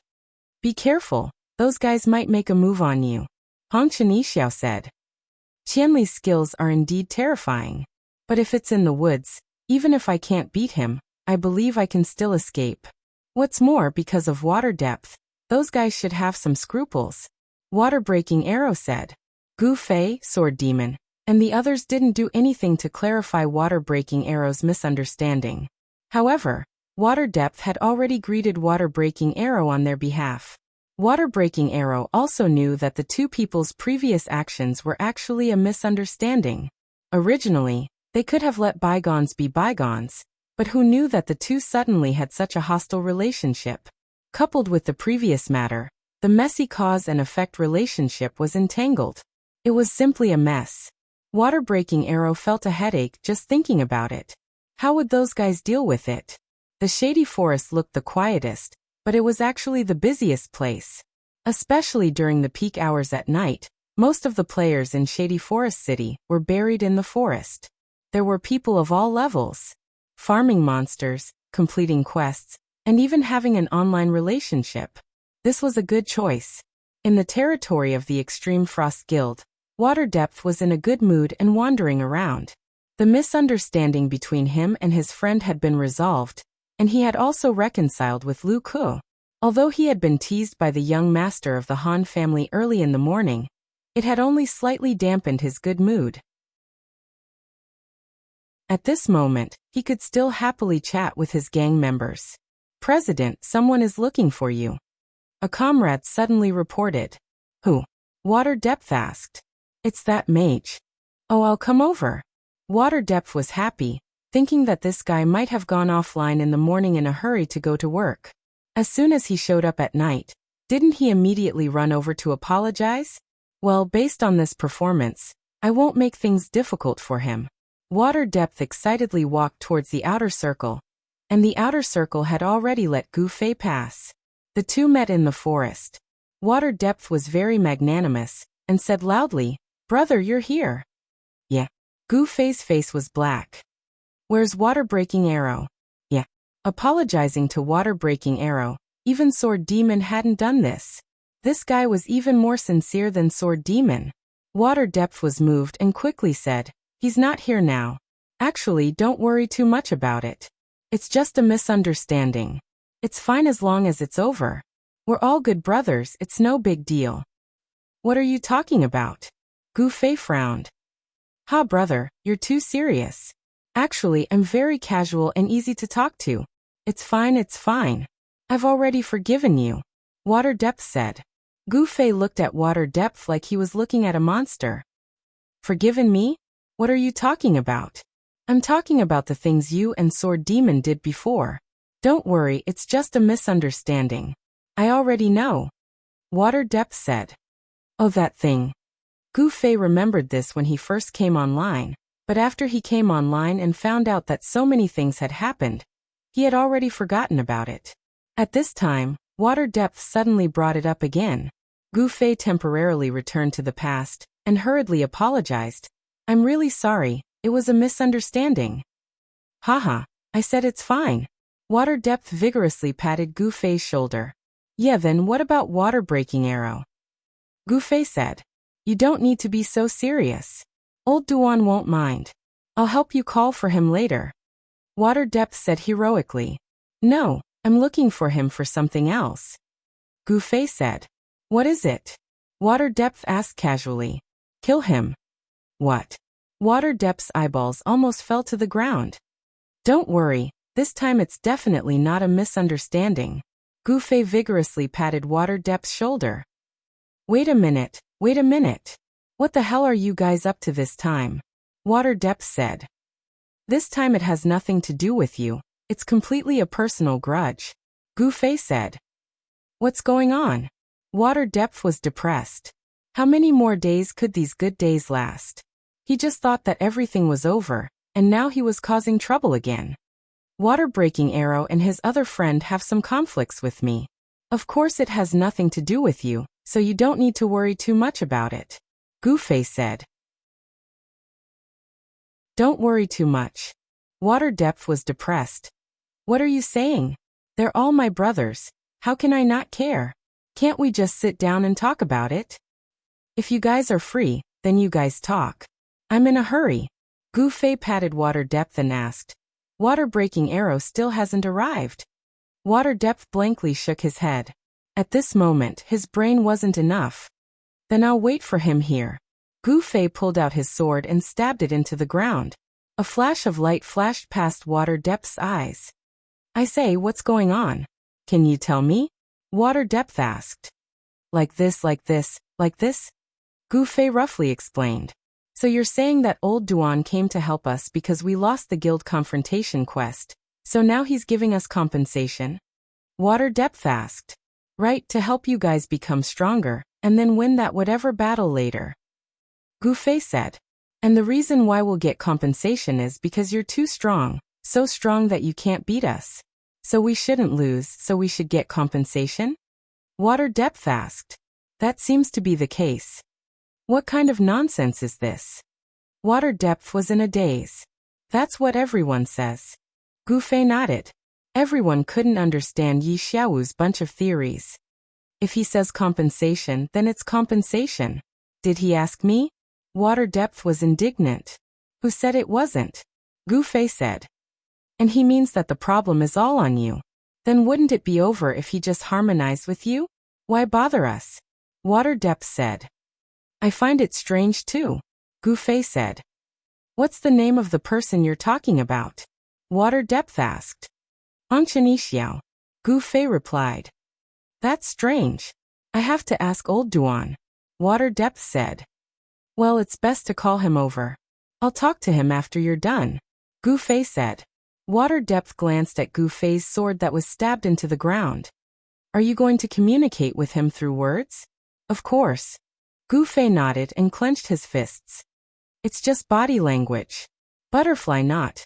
Like this, like this, like this. Chapter 538. After water-breaking Arrow left Shady City, he also plunged into the forest, heading towards Extreme Arctic's reserved area with ease. He had done his best to help the Guild of Extreme Frost improve. Although there was still a huge gap from the forest battle he had hoped for, he had already expected this situation, and he never expected these players to reach that level. After all, everyone was just here to have fun in the game, not to be trained. Right now, because of the novelty, anticipation, and yearning for victory, they had a certain amount of motivation, but this motivation could disappear at any time. Water-breaking Arrow only hoped that during this period of motivation, he could help these guys improve, and give them an advantage in the forest PK for a period of time. At the moment, the effects were quite obvious. At least the breaking water arrow helped them get rid of a lot of very obvious bad habits, and taught them many good habits that they should have. But from these aspects, the players of Extreme Frost already knew the details of PvP that others didn't know. Their ability was already above the average player. I've taught them everything that can help them. The rest are still not suitable for the game. It's enough for them to practice on their own from now on. Now that Little Five and Drunk Qianli have begun a direct confrontation, it seems like it's time to say goodbye to Water Depth. Water-breaking Arrow was thinking about this, when he suddenly received a message from Water Depth asking where he was. Coming over. Water-breaking Arrow replied, not thinking much of it. Every day at this time, he would be in the forest with the big guy, so it was normal for Water Depth to ask. Oh, waiting for you. Water Depth replied simply, and attached his coordinates. Water Depth was actually one of the people he had taught his skills to, and was also one of the best in his heart. He was smart, had a strong ability to accept, and knew how to draw inferences about other things from one instance. He was able to quickly integrate what Water-breaking Arrow proposed into the game. And in addition, he was much more skilled in the game than Water-breaking Arrow. He could combine some of the techniques and rules in the game, and put what Water-breaking Arrow taught to good use. At times like this, Water-breaking Arrow had to learn from him. Furthermore, Water Depth treated his friends well, and Water-breaking Arrow liked this friend a lot. Deep in the forest, Water-breaking Arrow finally saw the figure of Water Depth, and at the same time, saw the person beside him. His black mage robe fell to the ground, and his dark purple longsword was stabbed straight into the ground in front of him. The glow of the sword didn't dim at all in the forest where the light was the weakest. This guy found us so quickly. Breaking Water Arrow was a little surprised that Gu Fei acted so quickly. It seemed that this guy was still communicating with Yi Xiaowu not long ago. In the blink of an eye, he was already waiting for him in the forest. He thought that Qianli would be a little conflicted, because of his relationship with Deepwater and the others. Even if he wanted to fight, he wouldn't come to extreme cold. Now he realized that he was wrong. This drunk Qianli was very determined. Such worldly things didn't seem to affect his actions at all. He didn't waver at all. Look, not only did he not avoid water depth, but he also stood with water depth and waited for me. While they were deep in thought, the breaking water arrow had already arrived before them. You really have guts. He clearly saw me standing here, but he didn't even hesitate to walk over. Gu Fei said, "Hey, I said I'd go first." Water depth hurriedly said. He was really afraid that Gu Fei would immediately use body language to communicate. Breaking water arrow only smiled. "I'm here to find water depth. Why should I be afraid?" "Okay, you two go first." Gu Fei nodded. Breaking water arrow looked at water depth. "It seems like you already know." Water depth nodded. "But I don't understand what you guys are thinking." "It's very simple. Because of him, you and your guild have been treated unfairly. We just want to make it up to you," Breaking water arrow said. "Is this what you've been doing?" Water depth asked. "Yes." Water breaking arrow nodded. "Even though it's only a few techniques, and I can't guarantee that with these, you'll definitely be able to obtain the final victory in the battle for the main city. But at the very least, your PK level in the forest has greatly improved. I'm sure you've seen this point clearly," Water breaking arrow said. Water depth nodded. "That's right, you've helped us a lot. Moreover, this help, unless it's you, normal people can't provide it." Breaking water arrow only smiled. "But," Water depth suddenly changed the topic. "Even though it's with good intentions, have you guys ever thought that others might refuse your good intentions?" "You'll refuse?" Breaking water arrow didn't understand. "No," Depth said. "But you guys haven't even asked us." "Even if we asked, you wouldn't refuse," Breaking water arrow said. "But at least I have the right to choose. I don't need this kind of force will. In reality, there are already too many things I can't do. Right now it's just a game. I insist on absolute freedom. I don't need other people to make decisions for me," Water Depth said. "Wow, Water Depth, I didn't know you were this deep." Gu Fei was surprised. "Of course, I'm a man of character," Water Depth replied. Gu Fei's hand twitched. He almost communicated with Water Depth through body language. Breaking water arrow fell into silence. After a while he looked at Water Depth and said, "Then I'm really sorry. If there's a next time, I'll remember to ask you for your choice. As for this time, I came here today to say goodbye to you. I think my help to you guys is almost over. Thank you for your help, although you didn't ask me if I needed it. Then take care in the future." Breaking water arrow said. "I will. As for you, take care now." Water Depth nodded and glanced at Gu Fei. "It's your turn. Where's Hongchen Xiao?" Gu Fei never procrastinated. When it was his turn, he immediately went straight to the point. "Then you should ask him." Breaking water arrow smiled. As someone who had fought with Gu Fei before, he was still so calm when facing him again. Breaking water arrow was the first person Gu Fei had met so far. Even someone like 100 Lives strategist would have a shadow after fighting with Gu Fei, because even though they were both kung fu experts, Gu Fei gave these people the same shock, and the shock was even deeper. That was a huge and frightening gap that only they, the experts, could understand. As for ordinary players who were not experts, they would often think of leveling up, strengthening equipment, and honing their skills to take revenge. But look at the Encyclopedia of Classics. After fighting with Gu Fei for 2 rounds, he no longer harped on the resentment that had accumulated for many years. This was a profound understanding of consciousness, a high-level understanding. Gu Fei suddenly raised his finger. Breaking water arrow didn't want to wait for Gu Fei to make a move before dodging. He knew that Gu Fei's attack wasn't the scariest part. The scariest part was the follow-up move that followed after the fast move. The rhythm of changing moves often gave people the illusion that it was faster. Breaking water arrow knew how hard it was to deal with this. He also knew that Gu Fei didn't stand here to chat with him. Seeing Gu Fei stretch out his finger, he immediately dodged sideways like a fish, smoothly crouching on the ground, and then with a roll, he had already dodged behind a tree.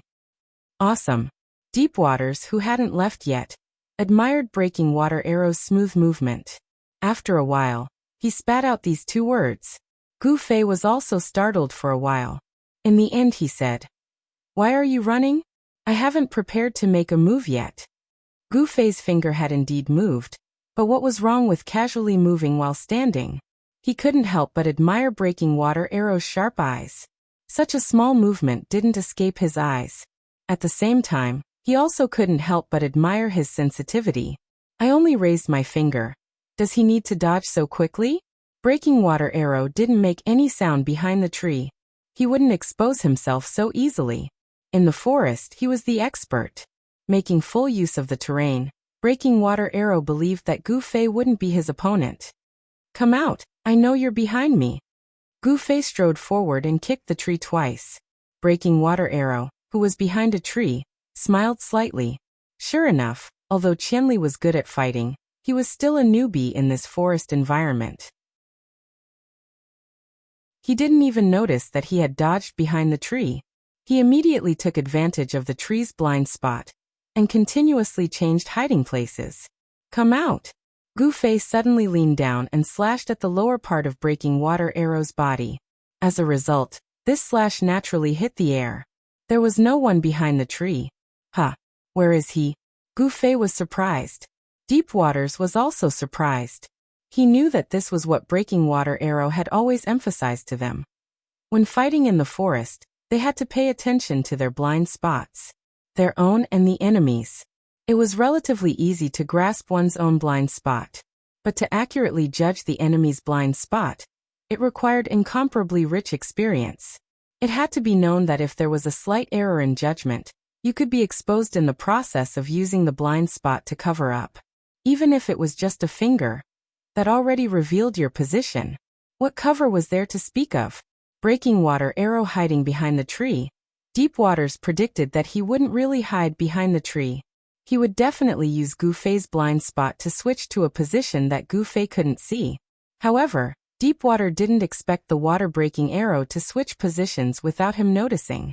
In that instant, the water-breaking arrow had actually managed to locate both of their blind spots at the same time. This drunken Qianli's undefeatable legend might really have been broken by old broken water in the forest. Deepwaters suddenly had this kind of premonition. Gu Fei had already stood up again at this time. Holding the Night Streamer sword in his hand, he had no idea where Breaking Water Arrow was hiding. The dense forest in front of him suddenly seemed so vast. Chapter 539. Gu Fei focused on his left and right. He didn't discover anything, nor did he feel any killing intent. But this didn't mean that water-breaking arrow had already left or wasn't paying attention to him. Gu Fei knew that water-breaking arrow also had this knowledge. He knew that a professional like Gu Fei could rely on his senses to find a person's location. However, the range of his senses wasn't very large. No matter what, it couldn't be compared to the shooting range of a sharpshooter.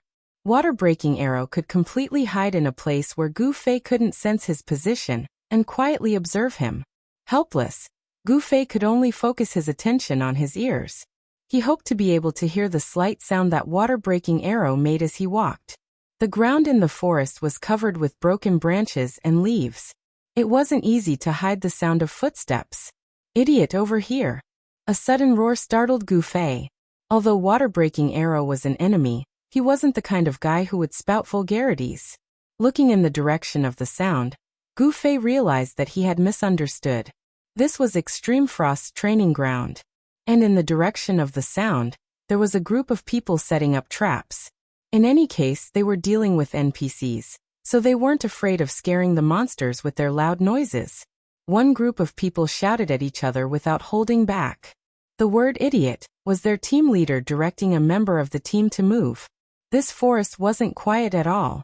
Wanting to hear water-breaking arrow's footsteps was really wishful thinking. Just as Gu Fei was feeling troubled, he saw Water Depth suddenly wave his hand in that direction. The messy group of people suddenly quieted down. After looking in that direction and nodding their heads, they suddenly disappeared. Not only that, after a short while, even some of the more distant and vague noises had already stopped. Gu Fei was startled. He understood that water depth had understood his difficulties and helped him clear the area. He hurriedly looked at him with gratitude. Water depth seemed to be busy sending messages and didn't notice Gu Fei's gratitude. Gu Fei also didn't say anything else. He once again focused his attention and carefully listened to the movements around him. Silence. There was not a single sound. It was deathly silent. Gu Fei believed that in this environment, as long as the water-breaking arrow made a sound, it would not escape his ears. As he thought about it, he slowly closed his eyes. This was to focus all his attention on his hearing. He didn't want his sight to distract him at all. Pa! Suddenly, a sound entered his ears. Gu Fei, who was concentrating on his hearing mode, instantly determined the direction of the sound. Opening his eyes, he didn't take a second look. Raising his hand and pointing with a xiao sound, he had already floated away in an instant.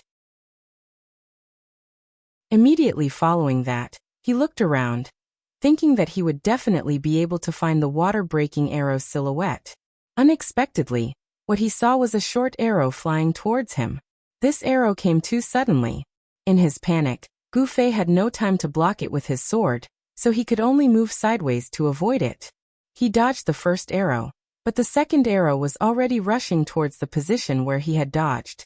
Once again, Gu Fei twisted his body and dodged it. Like this, he shifted his feet and continuously turned 3 rounds. He could see the short arrows brushing past Gu Fei's body one after another. Pooh! The 4th arrow. In the end, Gu Fei still wasn't able to continue dodging.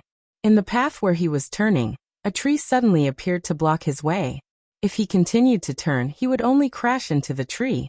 This sudden interception broke Gu Fei's rhythm. However, the opponent's shooting rhythm was still so stable. There was no doubt that this arrow would hit its target. Gu Fei, who was hit by the arrow, took advantage of the momentum and flipped backwards. Both of his feet were still firmly planted on the ground. Immediately after, an arrow flew past Gu Fei's face. Gu Fei used one hand to push off the ground, and his body bounced back like a spring. Taking advantage of the momentum, he once again turned in the opposite direction. As a result, the opponent's attack suddenly stopped. Gu Fei didn't dare to relax. He quickly took a step forward and hid behind the tree. The injury from the arrow just now wasn't light. Among the 5 consecutive arrows shot by Breaking Arrow, the 4th arrow was a sniper shot. Moreover, it was just in time to catch up with Gu Fei's rhythm.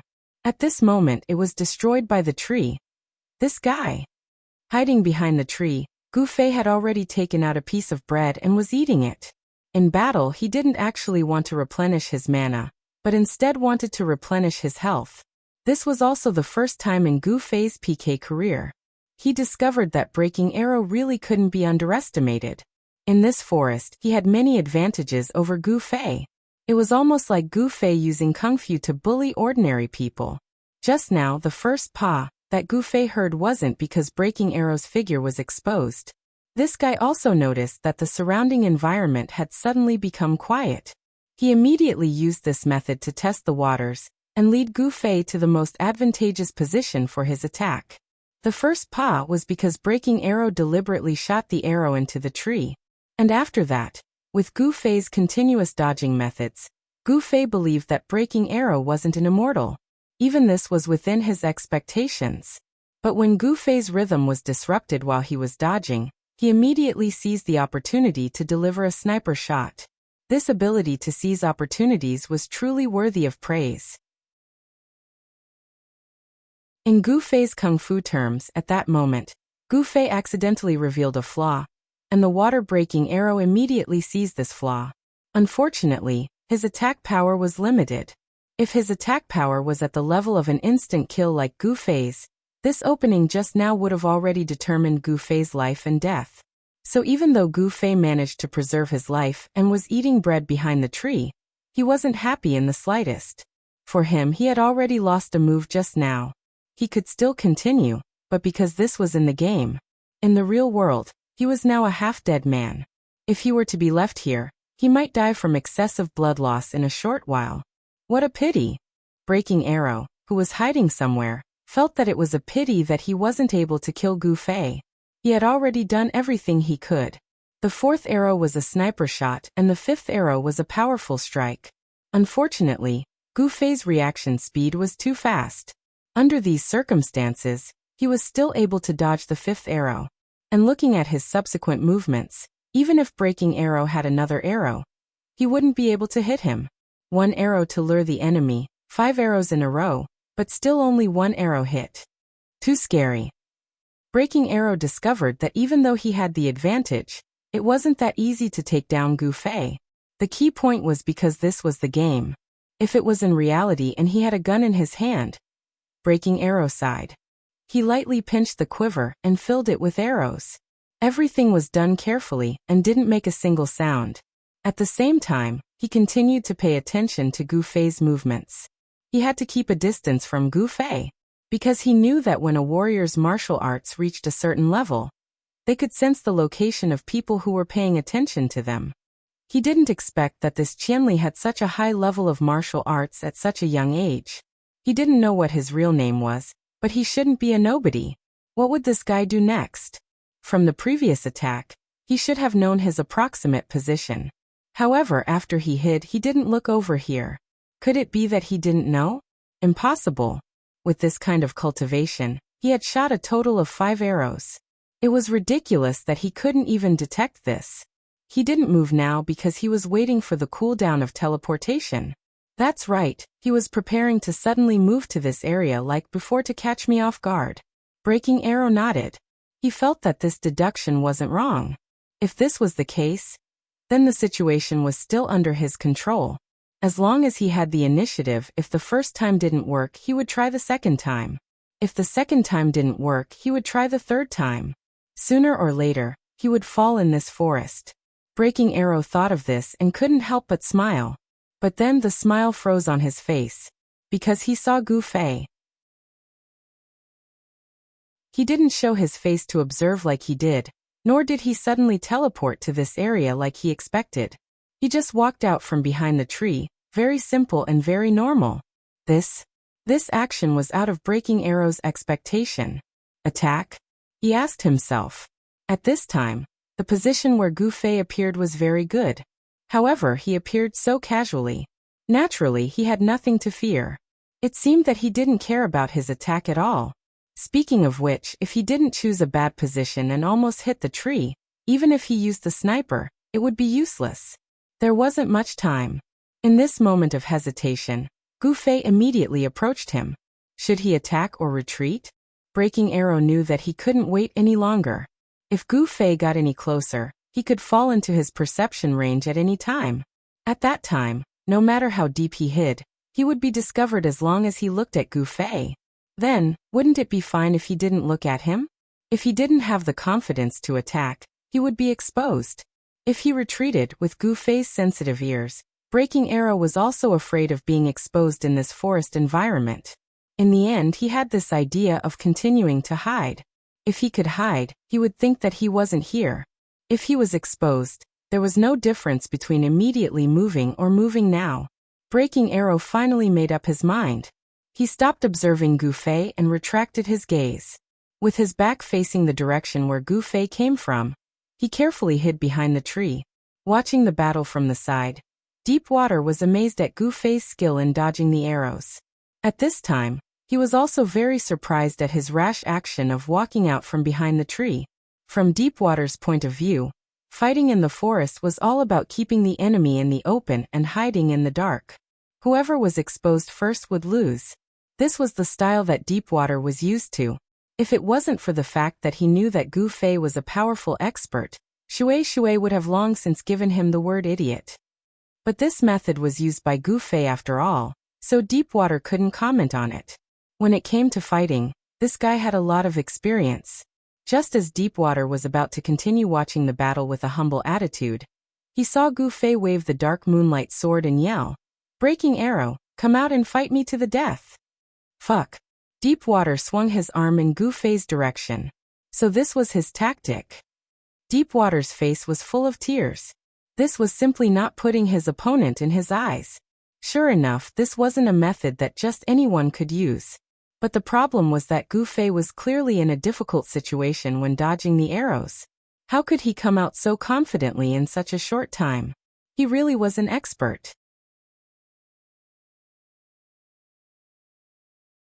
Chapter 540. Gu Fei's shout also startled Breaking Arrow, who was hiding behind the tree. He almost thought that Gu Fei had seen him and was challenging him, so he almost took a step forward. Luckily, he reacted quickly and quickly judged the direction and distance of Gu Fei from the sound. There was no reason for Gu Fei to have seen him from that position. The tree that Breaking Arrow chose was thick and big. He thought it was safe enough, but now he felt uneasy and quickly crouched down. There was also a bunch of bushes under the tree. Breaking Arrow crouched down, so even if Gu Fei walked next to the tree, he would have to pay special attention to find him. Don't forget that Breaking Arrow was wearing camouflage, which was suitable for hiding in this kind of environment. The sound of Gu Fei's footsteps was very clear. The dead leaves and branches on the ground were stepped on by him, which did not conform to the rules that Breaking Arrow believed in when fighting in the jungle. It looked powerful and arrogant, but this way of doing it would only make him die faster. Breaking Arrow muttered in his heart. Whether it was to increase his confidence, even he himself could not tell. The sound of footsteps suddenly stopped, and Breaking Arrow's heart tightened. Gu Fei stopped, which meant that he had found something, but his position should not have found him. Breaking Arrow's ability to recognize position by sound was not necessarily worse than Gu Fei's. Besides, he also had many skills that Gu Fei did not know. For example, he already knew the distance between Gu Fei's original position and his current position, and Gu Fei's footsteps were so loud. He could roughly judge where Gu Fei had moved to by silently counting Gu Fei's footsteps. No, he should not have found me. He is at least 20 meters away from my position. Breaking Arrow thought. Then why did he stop? Breaking Arrow really wanted to poke his head out to take a look, but he was afraid that he would be discovered. While he was hesitating, he suddenly felt the soles of his feet were hot. What's wrong? Breaking Arrow looked down and saw a bright red flame had already risen in the bushes. Fuck! Broken Arrow screamed in his heart. At this moment, he couldn't care less about being exposed. He frantically rolled and crawled to evade. In the end, his buttocks were still struck by the flames. With a chunk of his HP burned away, Broken Arrow escaped from the sea of fire. He immediately saw the figure of Gu Fei waiting a few meters away. I think you've forgotten that I'm a mage. Gu Fei strode forward and chased after him. Breaking Arrow really wanted to cry, but had no tears. Indeed, his awareness of Gu Fei had completely stopped at that abnormal skill of slashing and killing. He had completely forgotten that being awesome was one thing, but Gu Fei's main occupation was still a mage. He was a mage who could attack from a long distance like him, and had a larger attack area than him. Moreover, he didn't need to see the target to be able to attack the target. Just now, Gu Fei had stopped in his tracks. Clearly, he had thrown a fire 3,000 layers flames into the thicket. Although he didn't know where the water-breaking arrow was, the fire immediately burned the water-breaking arrow out. Seeing the scene of Breaking Arrow jumping out from behind the tree with his butt on fire, Deepwater couldn't help but laugh. Although he didn't know where Breaking Arrow was, he had clearly seen Gu Fei's actions. He had clearly seen the entire process of Gu Fei's spell chant. At that moment, he had secretly wiped away a cold sweat and cried out in shame. Just like Breaking Arrow, he had completely forgotten that Gu Fei was actually also a mage. A mage who could use this kind of large area of effect spell to directly bombard the surroundings. Only now did he know that Gu Fei's actions weren't rash or disregarding his opponent. Rather, they had overlooked a fact. In fact, he was a mage. Lightning descend.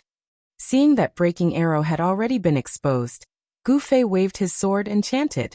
The moment the lightning flashed, the forest was illuminated as if it was daytime. Under the lightning, it struck Breaking Arrow. However, Breaking Arrow still had some skill. When the light in the forest suddenly brightened, he already knew what was going on and quickly dodged. The lightning practically brushed past his head and landed on the ground, illuminating Breaking Arrow's small face to become deathly pale. This was the first time someone had dodged Gu Fei's lightning spell. He wasn't too surprised. After all, it took time for lightning to descend from the sky. It wasn't impossible for a player with quick reflexes to dodge it. Gu Fei was quite distressed at the mana he had used. If he had known earlier, he wouldn't have used it. Saving it for dual flame flash would have been much better. Still running. Gu Fei saw Breaking Arrow continue to charge after dodging the lightning, so he hurriedly waved his longsword and chased after him. While running, Breaking Arrow turned around and shot 2 arrows. He wanted to use this method to disrupt Gu Fei's progress. Actually, as a godly archer, Breaking Arrow had an advantage in agility compared to Gu Fei. However, the problem was that compared to Gu Fei, his equipment was like a beggar's. There were a few decent pieces that were given to him after joining Extreme Frost. However, compared to Gu Fei's yellow, purple, and purple equipment, it was nothing. His class advantage had been wiped out by his equipment. Gu Fei wasn't any slower than him. And Water-Breaking Arrow knew that even though he was still 10 meters away from Gu Fei, the distance between him and Gu Fei had decreased by 5 to 6 meters. That was the distance of teleportation. Gu Fei didn't even need time to cross that distance, so this distance was negligible. Unfortunately, it was just 2 arrows. Gu Fei casually twisted his body and dodged them. He pointed his sword and his lips trembled. Immediately, a small fireball jumped up from the sword tip and chased after Breaking Arrow. How is this possible? Deepwater's eyes widened. Gu Fei had already casted a lightning spell and a fireball spell. Both times, there was a detail that Deepwater found inconceivable. Gu Fei didn't even stop casting spells. As he ran, he summoned a lightning fireball and threw it out. This was simply impossible. When casting a spell, the movement of one's feet would definitely be interrupted. In reality, this was only because Deepwater's eyesight wasn't good enough. In the instant that Gu Fei chanted while running, his feet were firmly planted on the ground. However, not only was his chanting fast, but more importantly, his footwork and chanting were seamless. He didn't waste a single second. Fireball shoot. His footwork was stabilized the moment he said these 3 words. How much time could these 3 words take? Gu Fei's perfect timing to stop when he spat out these 3 words, and then immediately continue. This was also the embodiment of Gu Fei's abnormal coordination. How could a mortal like Deepwater know this? He only thought that Gu Fei was running while chanting a spell, and he was so shocked that he couldn't close his mouth. The threat of Fireball was naturally far less than that of Breaking Arrow. That wobbly speed made people feel that he might be extinguished before he could catch up to Breaking Arrow. But when Breaking Arrow turned his head to look at the fireball, he became extremely depressed. Because he had just completely changed directions and flashed behind a tree, preparing to use a blind spot to make a detour and disappear from Gu Fei's eyes. In the end, he saw this wobbly fireball, which didn't stop playing the water arrow trick in the slightest, continue to tremble and float towards him. Although Fireball wasn't as overbearing as Homing Arrow, it also had a tracking function for a short period of time. This short period of time was enough to be fatal.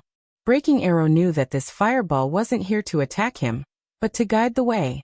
He led Gu Fei precisely to the direction where he was hiding, and lit up the shortcut to the archer shooting range. I can't let it go. Breaking Arrow thought like this, and almost without making any adjustments, he nimbly raised his hand and released an arrow. The small fireball exploded in the air. But at this moment, he saw that Gu Fei's body had already slanted out, pointed his sword, and another fireball chased after him. Breaking Arrow cried. If this went on, he would definitely be the one to suffer. His crossbow only had 6 bullets, and now there were only 3 left. Although he knew that Gu Fei was an all-agility mage and had little mana, this was just a small fireball. At any rate, he was a +40 profession mage, and had more ammunition than him. If this went on, he would run out of ammunition, and Gu Fei would continue to lead the way with small fireballs. At that time, he wouldn't even have the ability to resist. His marksmanship is pretty good. Gu Fei praised sincerely as he chased after him. Breaking Arrow shot down the fireball, with just a raise of his hand. This kind of archery might be done by experts like Yutian Shenming, but it definitely wouldn't be as elegant as Breaking Arrow. Professionals were indeed different. Breaking Arrow wasn't in the mood to pay attention to Gu Fei's praise. Seeing another fireball coming towards him, he quickly scanned the surrounding terrain, and continued to run. Still running, is there any meaning? Gu Fei chased from behind, and was extremely talkative. On this side, Breaking Arrow had long lost his initial calmness, and his heart was full of sorrow. Profession. He actually ignored the opponent's profession during PK. Such a huge mistake. How is it a mistake made by experts in PK? Against a standard mage, Breaking Arrow couldn't use many of his jungle tricks. This was like playing guerrilla warfare in the jungle, but the opponent had the firepower to cover the entire jungle. What was the point of playing guerrilla warfare? Of course, Gu Fei's firepower wasn't so exaggerated that it could cover the entire jungle. However, although he couldn't see Breaking Arrow, he could continue to use AoE spells to attack like a blind cat hitting a mouse. Although Breaking Arrow could continue to move around and shoot arrows at the same time, this kind of insignificant skill was fine against normal mages, but against Gu Fei, wasn't it a joke? He had used 5 consecutive arrows from the best angle, and all the skills he could use, but he still couldn't kill his opponent. What kind of extreme sneak attack could he do? The two of them began to chase each other in the forest. Deepwater was addicted to watching, so of course he wasn't willing to give up. He anxiously continued to be the most loyal spectator, but when he saw the water-breaking arrow taking a roundabout route, he suddenly froze. Pa! A light sound was incomparably clear in the jungle. As expected, Deepwater cried in his heart. It was obvious that Breaking Arrow was no match for Gu Fei in a one-on-one fight, and had actually lured Gu Fei into their extremely cold training area. Although he had already ordered everyone in the guild not to interfere in this PK, the traps set on the ground wouldn't have eyes to recognize people. Breaking Arrow was familiar with the distribution of these traps, so he definitely wouldn't fall for it. That sound just now, that guy probably fell for it. Butterfly knot. Yesterday's chapter name was written wrong. Some was written as this.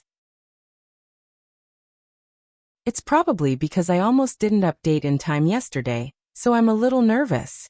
This fully shows that Butterfly's psychological quality isn't strong enough, so I specially strengthened my training today.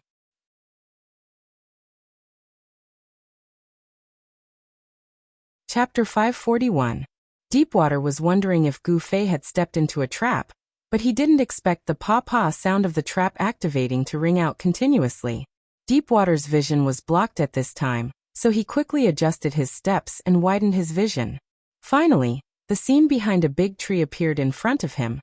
Deepwater's mouth instantly opened wider and wider, and in the surrounding forest, more and more players from extreme coldness poked their heads out and stood up straight. Their expressions seemed to be carved out of the same mold as Deepwater. Their eyes and mouths were wide open, and their faces looked like 3 eggs were stuck on them. Right in front of them, in the trap array that extreme coldness was proud of and prepared to use to dominate Shade City, Gu Fei was dancing crazily as if he had been injected with chicken blood. The pa-pa sound came from Gu Fei's feet. Every step he took would always trigger a trap, but the trap clip that bounced up at high speed was not as fast as Gu Fei's reaction. The tip of his longsword was waiting 3 steps below him. As soon as the trap bounced up, his feet would immediately jump up, and when the trap caught up to his ankle, it would immediately be knocked away by the tip of the sword. Pa-pa, one pa was the sound of the trap bouncing up, and the other pa was the sound of the trap being shot down by Gu Fei. Deepwater really had no words to describe the scene in front of him.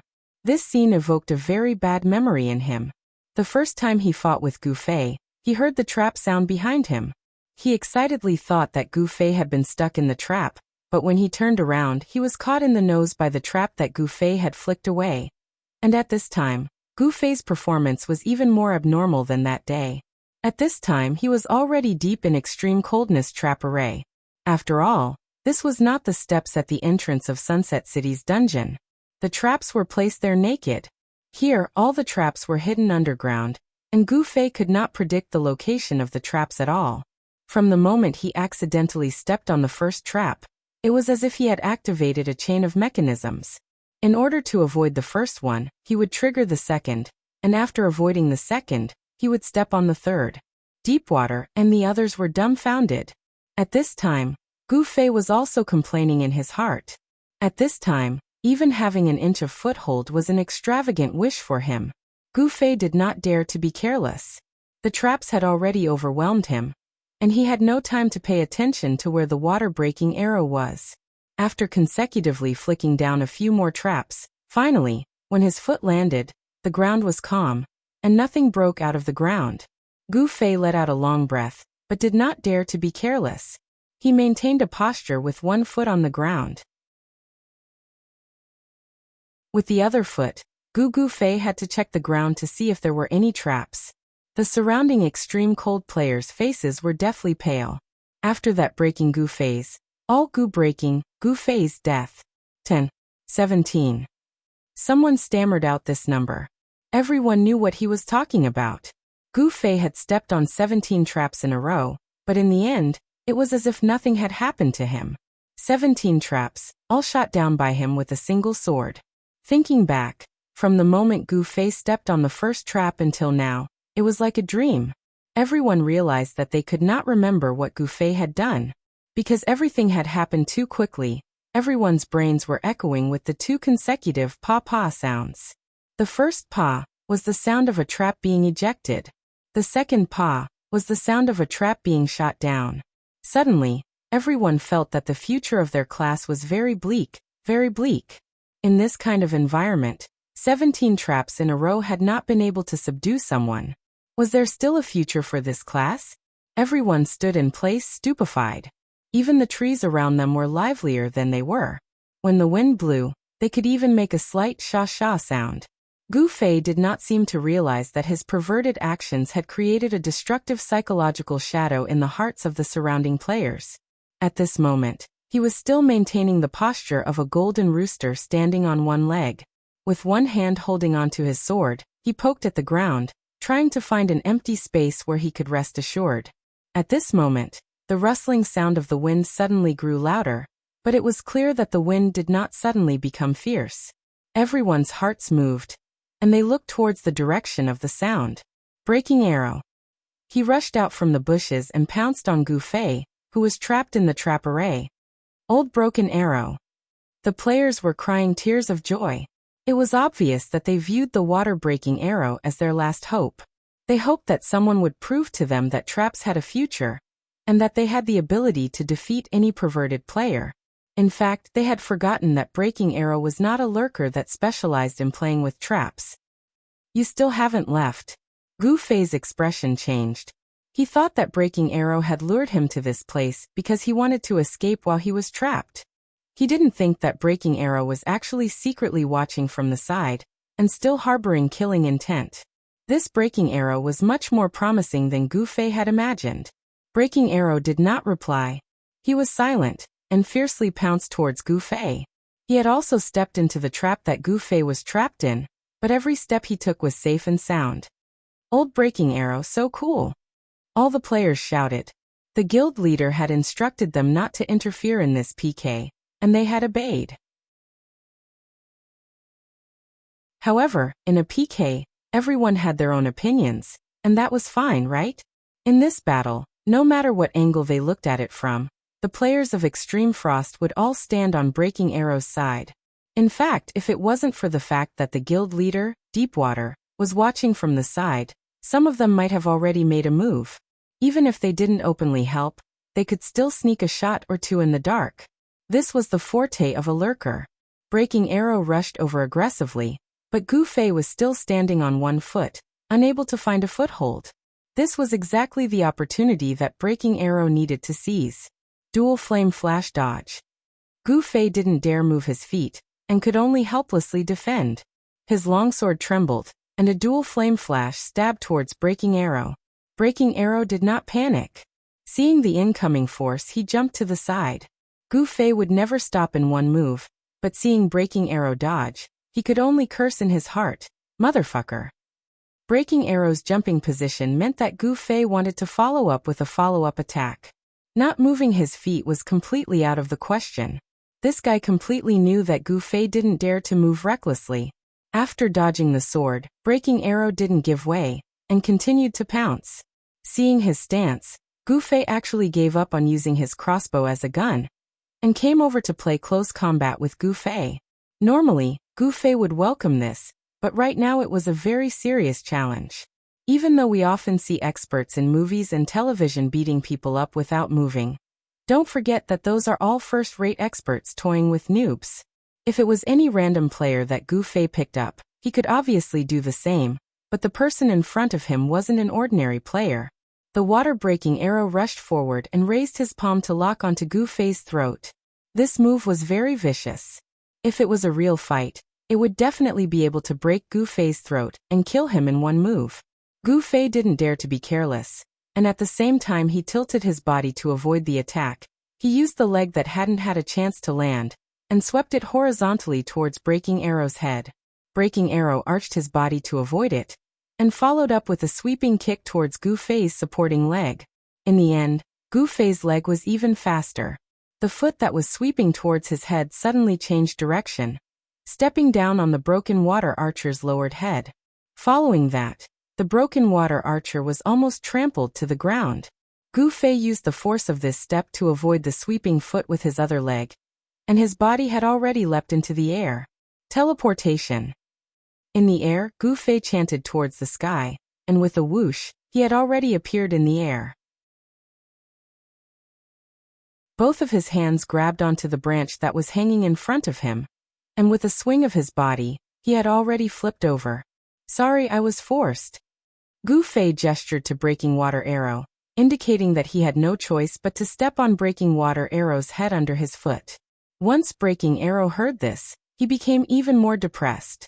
It turned out that there were traps in the 2 or 3 moves just now. Obviously, in Gu Fei's previous situation, the single leg that was supporting his balance was the biggest flaw. Gu Fei predicted that Breaking Arrow would quickly attack there, so he beat him at his own game, and swept towards Breaking Arrow's head. That was because he predicted that Breaking Arrow would lower his body to avoid Gu Fei's supporting leg, so Gu Fei conveniently used Breaking Arrow's head as a support. With such a support leg, plus the distance of teleportation, Gu Fei immediately escaped from the trap and climbed up the tree. No matter how powerful Breaking Arrow was, he couldn't fly up the tree, so he quickly pulled out his crossbow and shot again. He thought that perhaps Gu Fei wouldn't be too agile on this branch, but in the end, Gu Fei's martial arts were really solid, and he stood on a branch steadily.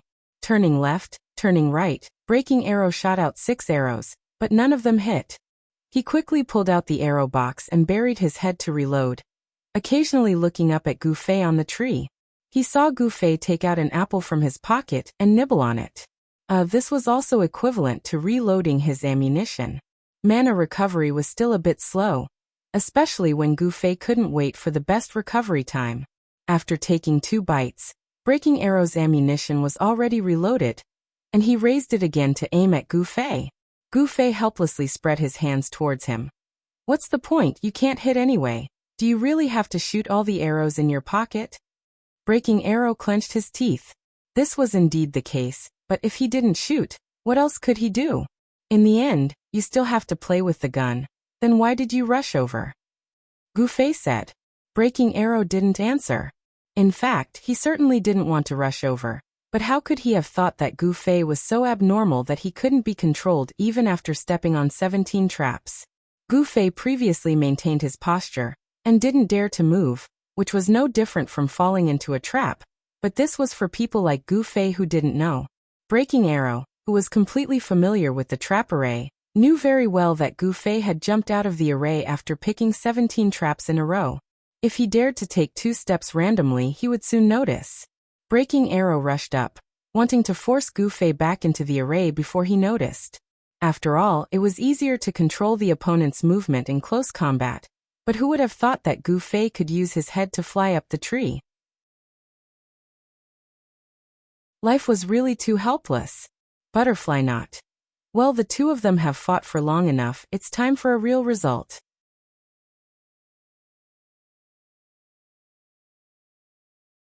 Chapter 542. The shouts and cheers of the extreme cold players came to an abrupt stop as Gu Fei appeared behind the tree. Everyone returned to the idiotic expression they had when they were admiring Gu Fei challenging the trap formation a few seconds ago. Each and every one of them opened their mouths and looked up. Climbing up a tree in the game wasn't unusual, but suddenly climbing up a tree in such a tight 1v1 PK match. This was a PK technique that even the players living in the forest hadn't developed yet. How did he do it? Everyone whispered. Some people even simulated it, bending down to let the opponent step on their head to see if it was a quick way to climb up the tree. Reality proved that, not mentioning Gu Fei's teleportation skill, to be able to accurately step on a round head and quickly borrow strength. This was also a technique. Because this step had to be very fast, the two sides were fighting, not specially stiffening their necks for support. If you weren't fast enough, if the opponent turned around and dodged, or stepped on too firmly and directly trampled the opponent to the ground, the purpose of borrowing strength wouldn't be achieved. Then they saw Gu Fei elegantly turn around on a single tree to dodge 6 arrows from Breaking Arrow. Everyone became even more silent. Everyone thought that it was unfair to cheer for Breaking Arrow again. The opponent was such a scary guy, asking Old Broken to win was asking too much. They couldn't make things difficult for Old Broken. Although Breaking Arrow knew that it would be difficult to hit Gu Fei even if he continued to shoot, he felt that in this situation, he still had the initiative. Gu Fei was standing on the tree. Any slight mistake would cause him to fall or get hit, and he didn't seem to be able to make any threatening attacks against him. Hua! Suddenly there was a flash of light in the sky. Breaking Arrow paused for a moment and quickly dodged. Another bolt of lightning dodged to the side of his feet. Breaking Arrow's face turned pale again. It had only been a few minutes. How could he forget that he was still a mage? Breaking Arrow really wanted to slap himself. Even so, he still had the advantage. The speed of a mage's magic attack couldn't be compared to an archer's arrow, especially when most of them had a bit of a flashy prelude. This was something that Gu Fei couldn't change no matter how strong he was. Water-Breaking Arrow judged the situation, and immediately raised his head to shoot again without hesitation. The string of the crossbow rattled, and the arrows whizzed through the air. On the tree, Gu Fei was still the same. He turned left, turned right, turned sideways, bent over, and looked as if he could fall at any time, but he did not. Not a single arrow hit its target. Water-Breaking Arrow was very patient. He was reluctant to use the sniper because he didn't want Gu Fei to adapt to the speed of the sniper. He wanted to wait for the moment when Gu Fei had a flaw in his dodging to give a sudden attack. Moreover, not using snipe for a long time was also a form of pressure for Gu Fei. If he used it casually, at least he would be able to relax a lot during the cooldown period. Sniping wasn't some high-leveled skill that hadn't been announced yet. The official database had all the data on it, and everyone knew that it normally had a cooldown of 45 seconds. Water-Breaking Arrow hoped that Gu Fei's mind would always be in a state of tension, not even giving him this 45 seconds of respite. In the game, it was very difficult to cause physical fatigue, but mental fatigue was exactly the same as in the real world. Right now, Water-Breaking Arrow wanted to force Gu Fei's mind to be tired first. Taking out the quiver, loading the arrow, and shooting again.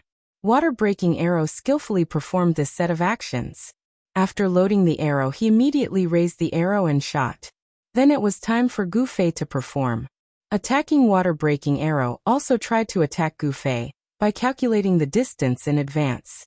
In the end, he found that Gu Fei's dodging wasn't the kind of dodging that made it impossible for people to aim at him. Instead, he calmly dodged after clearly seeing Water-Breaking Arrow's direction of attack. This was undoubtedly a method that could only be used by people with excellent judgment and reaction speed. Water-Breaking Arrow tried to use a few tricks to distract Gu Fei's attention, but it didn't work. He found that in Gu Fei's eyes he didn't seem to see him anymore, but only the crossbow in his hand. Gu Fei was completely focused on where the crossbow was pointing.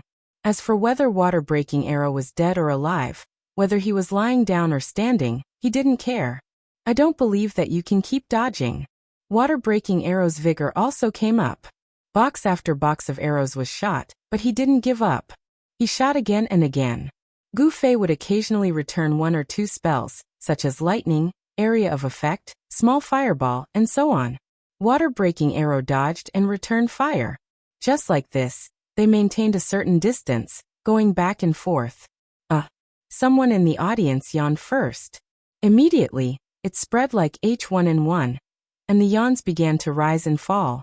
Regarding the PK between the two, the audience had already entered aesthetic fatigue from the initial amazement. If there wasn't a climax soon, everyone was ready to give up on this pit. It's been almost half an hour, right? A guy asked his friend next to him. 24 minutes and 34 seconds. This friend next to him was obviously bored to the point that his balls hurt. He didn't watch the PK anymore, and instead looked at the time to play. If this goes on, can there still be a winner? At the beginning, the audience's mentality was the same as water-breaking arrows. They all thought that water-breaking arrow had a slight advantage, and that Gu Fei on the tree would make a mistake if he was careless. But after so long, the facts spoke louder than words. It will. Unexpectedly, there were still people who had such an optimistic attitude. Old Duan's arrows will be shot out sooner or later, right? Hey, don't borrow old Duan's arrows. If he comes to borrow them. This voice quickly spread among the audience. Every player tightly clutched their quiver. Can there be a little change? In the end, there were still people who had some hope for this PK, hoping that there would be a climax. Sigh. Most of the people's faces showed pessimistic expressions. That guy keeps hiding like this. Why doesn't he come down? He's probably afraid of the traps on the ground. But he actually doesn't have. Shoo. Immediately, someone covered his mouth. Although they hoped that this fight would end soon. In everyone's hearts, the winner was still water-breaking arrow. They didn't want Gu Fei to know this important news. Old Duan might as well just chase up the tree. Someone thought. Halfway up the tree, an area of effects spell coming down. How can he dodge it? Sigh, looks like we can only wait for old Duan to shoot out all his arrows. Everyone sighed deeply. Compared to the audience, water-breaking arrow, who was in the middle of the fight, didn't show any signs of anxiety. It was obvious that his mental fortitude was very strong. More importantly, he didn't treat Gu Fei as a normal person at all. He didn't expect to finish him off in 2 or 3 minutes. This PK is no longer a matter of technique. It's a competition of mental strength. Let's see who can maintain concentration in this kind of situation to the end. I have a greater advantage since I have the initiative. His mental exhaustion is definitely greater than mine. I can't lose. Water-breaking arrow encouraged himself. Another 10 minutes passed like this. Water-breaking arrow continued to concentrate on this mental battle. Suddenly, he heard Gu Fei speak, breaking the balance of the situation. Why are you only here now? He heard Gu Fei say this. There are many traps in the forest. Be more careful. A voice from behind him replied. Water-breaking arrow immediately turned around. He saw Sword Demon. He didn't know when, but he was already behind him. The distance between them was less than 3 meters. Water-breaking arrow was really too focused. He didn't even notice that someone was already behind him. Your mission. He suddenly heard Gu Fei speak from the tree. Then he saw Gu Fei stretch his body and elegantly jump down from the tree. After landing firmly on the ground, he happily walked a few steps, not at all afraid of the possible traps on the ground. Although there weren't any, Gu Fei's mentality shouldn't be like this. Water-breaking arrow didn't understand. He faintly felt that he thought he had the initiative, but in fact, he was being led by the nose. He thought this was a battle of mental willpower, but in fact it was more like a game to stall for time. Was all of this just so the sword ghost could complete his daily mission? It really returned to the origin of the genre. This was a game. Breaking water arrow looked at Gu Fei, who was pacing back and forth. He suddenly realized that Gu Fei was walking on the same spot that he had walked on before. This guy used spells to attack from the tree, forcing water-breaking arrow to run and dodge. Especially with large area of effect spells, the distance he had to run was very long. And in this process, he actually memorized all the traces water-breaking arrow had walked. At this moment, he only walked to these places. It didn't matter whether there were traps on the ground or not. After a few more glances, water-breaking arrow collapsed again. Gu Fei wasn't taking a walk out of boredom. He was reviewing the places water-breaking arrow had walked. He wanted to find the best position to attack water-breaking arrow. He was actually preparing as if there was no one else around. Was he already regarded as a fish on the chopping board? Gu Fei was a professional in fighting. Naturally, he was very efficient. It didn't take him long to choose a plan. He looked up and found water-breaking arrow looking at him. He turned his head and looked at Sword Demon behind water-breaking arrow. Do you need my help? No one answered. The onlookers couldn't stand it anymore. 2 against 1. Shameless. There was a lot of cursing, but the people involved weren't angry. The sword ghost replied indifferently, "No need." Gu Fei replied with a no. Then he stood there motionlessly. Water-breaking arrow looked at this and that. Although they were enemies, and although they were the balance breakers that Yi Xiaowu said, Water-breaking arrow had a certain understanding of these two guys' characters. He believed that even if the two were to fight 2 against 1, they wouldn't use such tricks to deceive the opponent. Since Sword Demon said no need, it seemed that Qianli Drunk wouldn't interfere. It changed to 1 against 1 with Sword Demon. Water-breaking arrow turned and looked at Sword Demon. Sword Demon was certainly not as scary as Qianli Drunk, but he also defeated Apple Vinegar. Moreover, the distance between the two was less than 3 meters. At this distance, with the speed of Fog Shadow's surprise attack, even if he knew how to dodge, there was still a lot of suspense.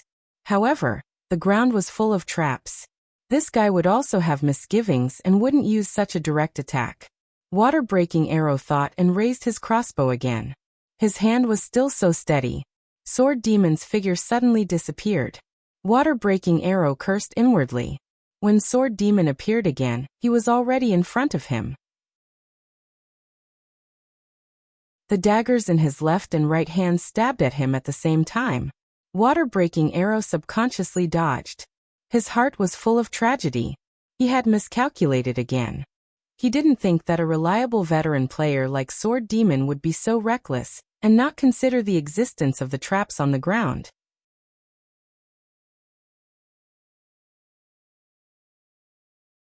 Chapter 543.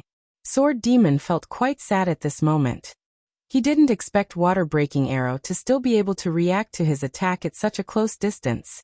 Sword Demon already felt that his 2 attacks weren't solid enough. Compared to this specially trained talent, the difference in reaction speed was really hard to make up.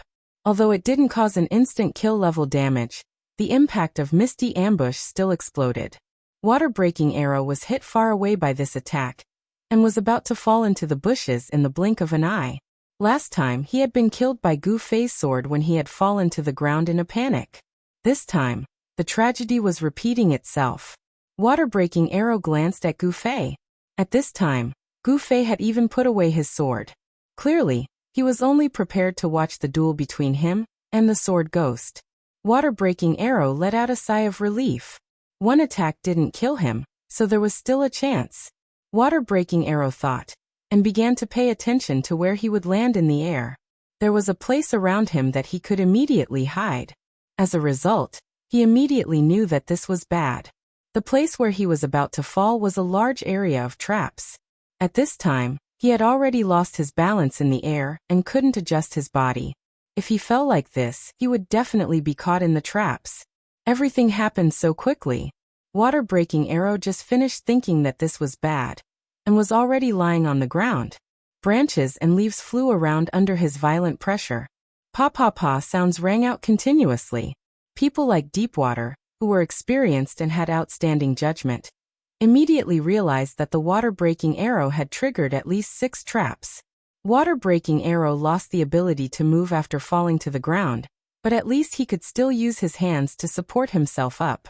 Looking up, Sword Demon was already holding a dagger and walking towards him step by step. His figure gradually disappeared with each step. Stealth. Water-breaking arrow was in a trap formation. Even in stealth mode, he would still trigger the traps. However, Sword Demon disappeared and continued to move forward. His figure didn't appear again. There was only one explanation. He didn't fall into the traps. He avoided the traps along the way step by step. This guy. Water-breaking arrow realized that Sword Demon was much scarier than he thought. He had ignored the traps on the ground and used Misty Shadow Ambush on himself, because he knew that there were no traps at the border. He had used Misty Strike, but he had already anticipated that he wouldn't be able to instantly kill the water-breaking arrow. However, he had also anticipated that the water-breaking arrow wouldn't be able to escape unscathed no matter how powerful it was. Therefore, he had purposely sent the water-breaking arrow into the trap. At this moment, he was able to avoid every trap in the trap array, because he also had some understanding of this trap array. He disguised himself as an extreme cold player and mixed into their group. Sword Ghoul wasn't here to be a bystander like Gu Fei. He was very serious about his knowledge of traps and asked for advice. As expected, he should not have underestimated him. Gaming experts were also experts. All experts had one thing in common. They all used their brains. A person who only knew how to use brute force or equipment would never become a true expert. It was too late for water-breaking arrow to sigh. Sword Demon disappeared in front of his eyes. He had no idea where Sword Demon was at. Experts who practice both internal and external cultivation could rely on their senses to find the location of people who were paying attention to them. Water-breaking arrow was only clear about this. Unfortunately, he wasn't an expert of this level. There were also differences in cultivation. Water-breaking arrow's ability was only enough to have some intermittent intuition. This might be useful in a moment of life and death, but in a situation where the pace was so slow, without Gu Fei's accurate grasp, this intuition was useless. Water-breaking arrow was fully aware of the traps that these people in extreme cold were wearing. He needed at least 10 more seconds to be able to move again. At this moment, Sword Demon might have already reached his side. Water-breaking arrow had no way of defending against this unknown attack. He finally gave up his last attempt to struggle. Today he had already created enough tragedies. Water-breaking arrow didn't want to continue being a joke. Silence again. That night, the originally bustling forest had welcomed this kind of silence many times, but this time was undoubtedly the quietest. Compared to the previous times where the forest was shocked into silence due to the shocking scene, this time, it was the kind of holding one's breath as they waited for the big ending. There was a real, deathly stillness. This pressure was concentrated on the two people in the field. Water-breaking arrow's mental state was absolutely strong. Under this kind of pressure, he didn't show the slightest hint of fear. Everyone was waiting for Sword Demon to appear, waiting for water-breaking arrow to disappear. Sword Demon finally appeared, but water-breaking arrow didn't immediately disappear. Sword Demon only appeared behind him. Sword Demon's dagger was pointed at his waist. "You lost," Sword Demon said. Water-breaking arrow heard the voice behind him and suddenly turned back. Sword Demon made a sound, but he wasn't dead yet. He thought he still had a chance, but when he turned his head, he found Sword Demon's dagger was already at his waist. It wasn't that he had a chance, but that Sword Demon's dagger didn't even stab him.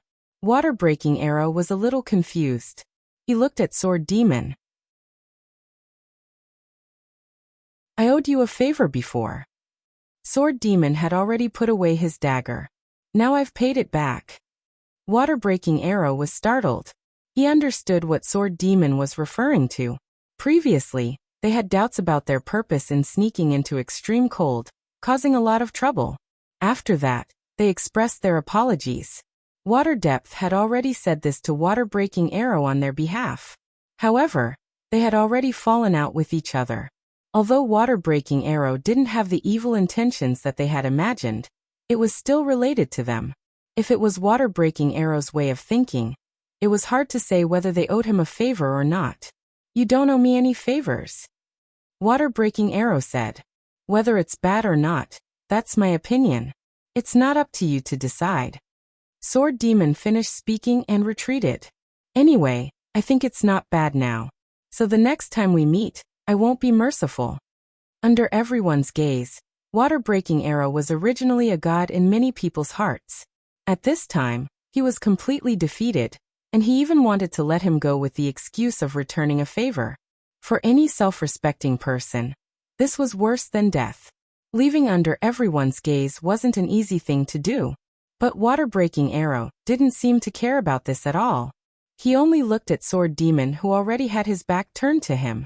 "Like this, I feel like I owe you a favor. But I'm a person who distinguishes between public and private affairs. When I need to kill you, I won't use this method to return the favor. That's your business. Do whatever you want." Sword Demon didn't turn back.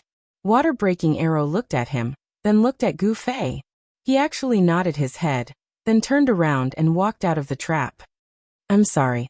Sword Demon walked in front of Gu Fei. "You worked so hard, But I let him go. What are you saying? Gu Fei was angry. What do you mean by worked hard? It was just a slight effort. The happiest person in the crowd was actually Water Depth. He laughed and jumped in front of the two. He patted Sword Demon hard and said, "Ha ha ha, you really are a person who distinguishes right from wrong. I admire you more and more." Gu Fei squinted at him. "You just think that both sides are your acquaintances. If you really fight to the death in your territory under your eyes, you'll be in a dilemma. So this is the best ending, right? You actually saw through it. You're really not simple." Water Depth began to pat Gu Fei hard again. Gu Fei helplessly looked at him in disdain, and looked at Sword Demon. "When are you going to do your quest? There's no rush. Now that we're entangled, we'll have plenty of chances to meet in the future, right?" Sword Demon said. "Be careful, this guy is still very hard to deal with," Gu Fei said. "Yeah." Sword Demon definitely agreed with this point. Just based on the fact that he was able to survive Misty Shadow's ambush, he was far above normal players. The players in Extreme Cold were still a bit confused. It was already strange that the guild leader didn't let everyone participate in this PK. After the PK, he let Old Duan leave, but was very close to his two opponents. Everyone was even more confused. Just as they were about to ask, the entire guild suddenly received a system notification. Player Broken Water Arrow has left the guild. The entire guild was in an uproar. Although Broken Water Arrow had only joined the guild for a short period of time, he was everyone's focus. He wasn't just some random passerby player. As for his exit, everyone thought that something big had happened. Those in the group chat, those in Deepwater's private chat, those who had just witnessed the PK all gathered around. They believed that Old Duan's exit had something to do with this PK. Water Depth had no choice but to leave the two of them. He was surrounded by a group of players and asked all sorts of questions. Being a guild leader really isn't easy, Sword Demon said with deep emotions. Thinking back to his era, it was nothing more than being surrounded by people in the channel or voice chat. That was already annoying enough.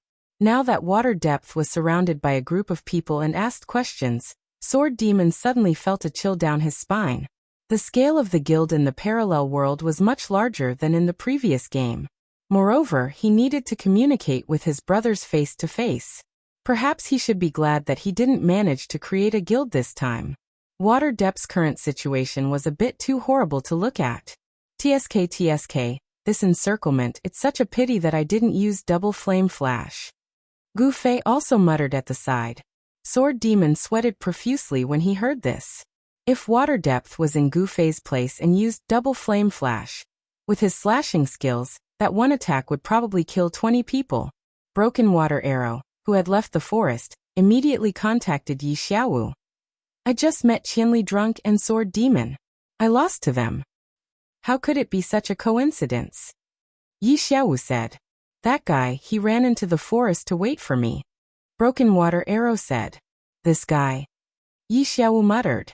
Gu Fei should be too embarrassed to run into Water Depth and make things difficult for Broken Water Arrow. This favor problem was originally analyzed by Yi Xiaowu and Broken Water Arrow together, but they didn't expect this guy to completely not play his cards according to common sense. How are you now? Yi Xiaowu asked. Not dead. Broken Water Arrow said so, but he didn't want to be entangled in the situation on his side anymore. He turned to ask Yi Xiaowu. Where are you? I'm on the way to Whitestone City, Yi Xiaowu replied.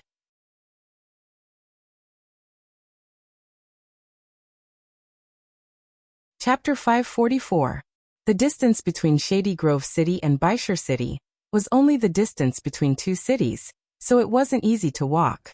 It was mainly because of the dense forest surrounding Shady Grove City, where countless cute lurkers lived. Especially as time went by, more and more players reached level 40. And the lurkers here became more and more prosperous. It was the peak time of the day when the number of online players on the server was at its peak. In the forest, there was a trap every 3 steps. Yi Xiaowu's unparalleled gaming knowledge was useful even at this time. Although he didn't know how the players in Shady Grove City divided up this large forest, at least he knew the distribution of monsters in the forest. No matter how lawless the traps set by the players were, they wouldn't be thrown in a place where there were no monsters, right? After going around and around, a level 36 lone cleric walked out of the forest of Shady Grove City without any trouble. This was only the second time in Shady Grove City's history that this had happened. The first time was also created by Yi Xiaowu when he came walking out of the forest and along the flat road. Yi Xiaowu couldn't change the fact that he was short-legged no matter how rich his knowledge was.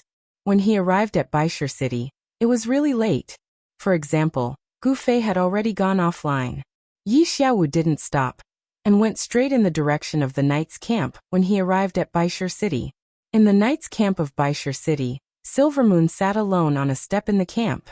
How many days had he been trapped here? He couldn't remember himself. He only knew that after he was killed on the way to Shady Grove City, he couldn't leave the camp again. As soon as he returned that day, he found the figures of Yin Zhongmu and the others waiting outside the camp. How could Silvermoon not know their intentions? These people had been waiting here in advance, and Silvermoon already had a faint feeling that something was wrong. After that, he tried to provoke Unsworn Sword to help him, but he received a cold reply. Then, the message he sent actually got a system response saying, "The other party refuses to send messages from strangers." At that time, Silvermoon felt like he had fallen into a bottomless abyss. He really couldn't think of any help he could find. Silvermoon wasn't stupid. She suddenly realized that she had been set up again, and this time, the scheme was quite vicious. She wasn't simply sent to the respawn point for Cloud Twilight and the others to kill. More importantly, she had been completely destroyed. She had no way of retreating or reinforcements at all times. The boss of Reigning the Four Seas had deleted her from his friend list, and Silvermoon had lost all hope. But what about her teammates? Although Silvermoon had already abandoned those guys on the way, he still wanted to thicken his skin and give it a try. In the end, before he could even send a message, he received one after another members of the mercenary group leaving the group. Some of them even left him with contempt and curses. In an instant, Silvermoon's Silvermoon mercenary group became isolated. Silvermoon wanted to grab the person to chat privately, but it was as if she was looking for the sword of no oath. All the messages were the other party rejected messages from strangers. Child elite group. Silvermoon gritted her teeth. Although she couldn't figure out how the other party had planned it, she was certain that it was definitely their doing. This scumbag would always abandon his companions at a critical moment. He still didn't realize that his actions had caused him to be isolated, and was still resenting others for setting him up. I can only rely on myself. Silvermoon thought for a whole hour, but couldn't think of anyone else he could use. He even thought of compromising to Boundless Mang, but he gave up in the end. It wasn't that this scumbag had any bottom line, but he really understood Boundless Mang. If he went to her to repent now, he would only get a face full of spit. Without any friends he could use, Silvermoon thought of compromising with the enemy. Cloud Twilight had almost fallen asleep guarding the night camp. Silvermoon smiled amiably and took the initiative to greet everyone. Silvermoon knew that a group like Cloud Twilight would definitely value the king's sword in his hands. Perhaps the reason why these guys were so persistent in chasing him was because of this king's sword. Silvermoon wanted to use this as a bargaining chip to resolve this matter peacefully with Cloud Twilight. Slowly, with a smile on his face, he told her his idea. Silvermoon's eloquence was undoubtedly exceptional. Things like a smile dispels grudges. A real man should look at the bigger picture. If the two of us join hands, the world will be within our grasp. All kinds of historical allusions, all kinds of mushy compliments, all kinds of pleasing words that could be thought of, all of them were pushed forward, like a sugar-coated bullet bombarding Cloud Morning. After speaking until he was at a loss for words, Silvermoon took a huge risk and stepped out of the revival point to express his sincerity. He wanted to get closer to Cloud Twilight. At this moment, Cloud Twilight suddenly became excited. Silvermoon thought that his words were effective, and hurriedly reached out to shake Cloud Twilight's hand. However, the hand that Cloud Twilight handed over was also carrying a dagger. That dagger was so vicious that it wanted to stab Silvermoon's intestines out. Cloud Twilight's group of brothers instantly surrounded Silvermoon. He had nowhere to retreat, and was heavily surrounded. This was a brutal killing in the truest sense of the word. These guys had been waiting for this moment for a long time. They couldn't bear for it to end so quickly. Everyone wanted to properly enjoy this moment. Apart from Cloud Twilight's dagger at the beginning, everyone else took off their equipment and relied on the lowest damage they could muster to surround Silvermoon and beat him to death. At this moment, Silvermoon regretted her opinion of Yun Zhongmu, regretted her risky actions, regretted that she had added points to her physique. This beating continued without end, continuing for several minutes.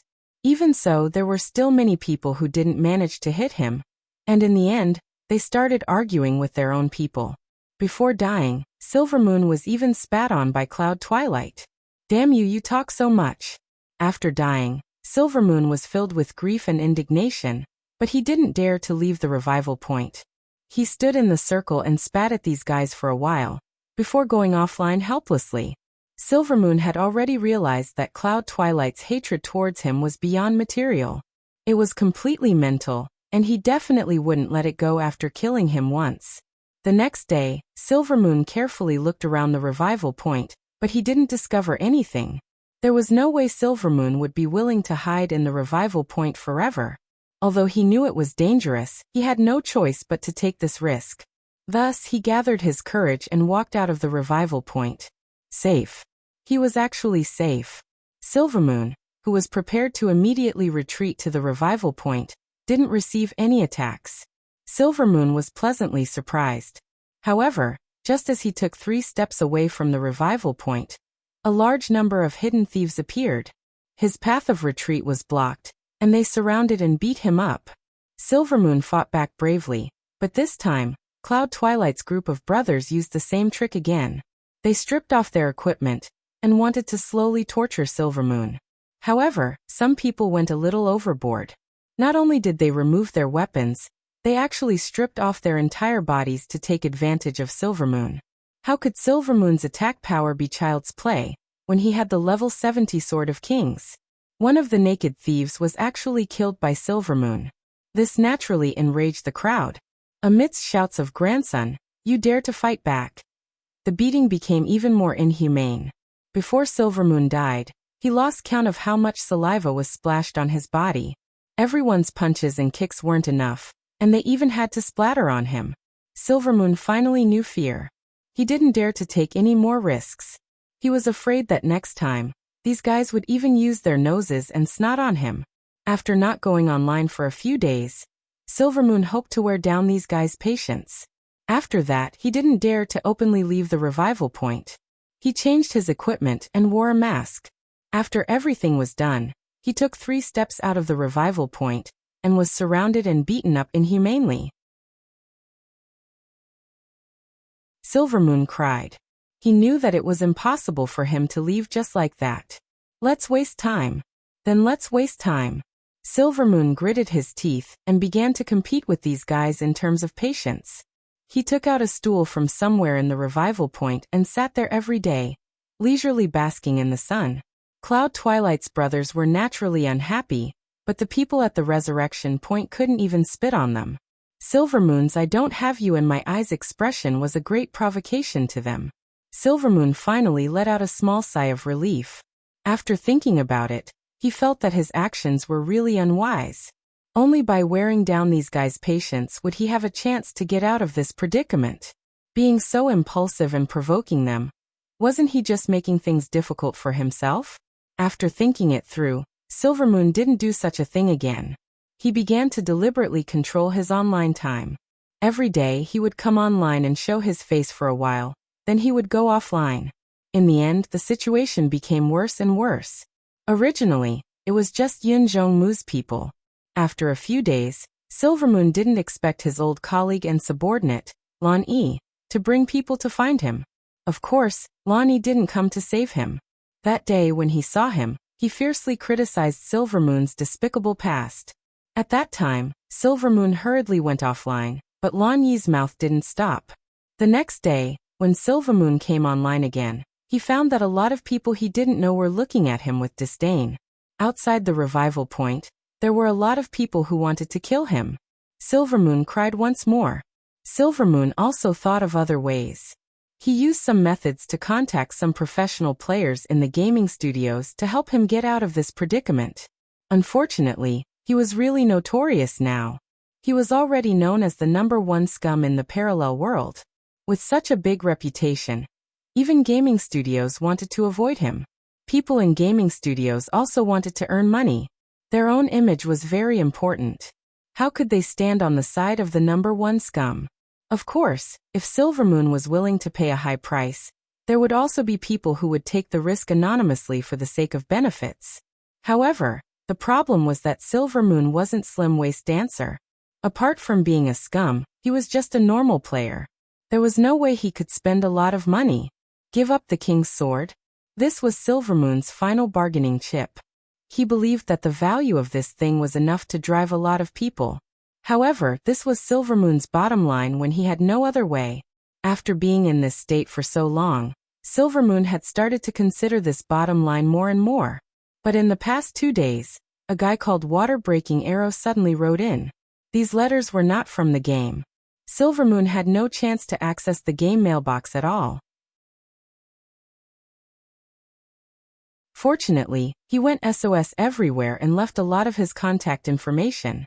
As a result, the most he received were the disdain and abuse from players in the parallel world. Just when Silvermoon was about to give up, he suddenly received a letter from this player called Water-Breaking Arrow. Butterfly Knot. Are there any readers who like Silvermoon?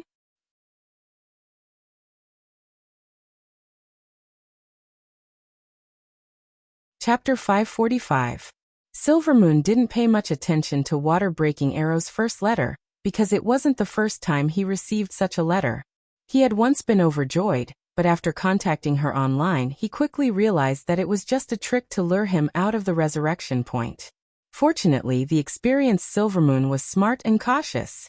That time, he managed to crawl back to the safe zone of the resurrection point with one last breath. So although Silvermoon saw and replied to Water-Breaking Arrow's first letter, he didn't pay much attention to it. He hadn't eliminated the possibility that it was a trap. Even after receiving the second letter, Silvermoon still didn't let his guard down. He didn't receive Water-Breaking Arrow's third letter. Just as he was praising his own judgment, thinking that he had seen through his opponent's trick and made him give up, he received a letter from another person. He called himself Hongqian Yixiao and said that he was Water-Breaking Arrow's companion. He said that he would personally go to White Stone City to help Silvermoon escape. Silvermoon still wasn't too excited because it wasn't the first time he had to talk to people face to face.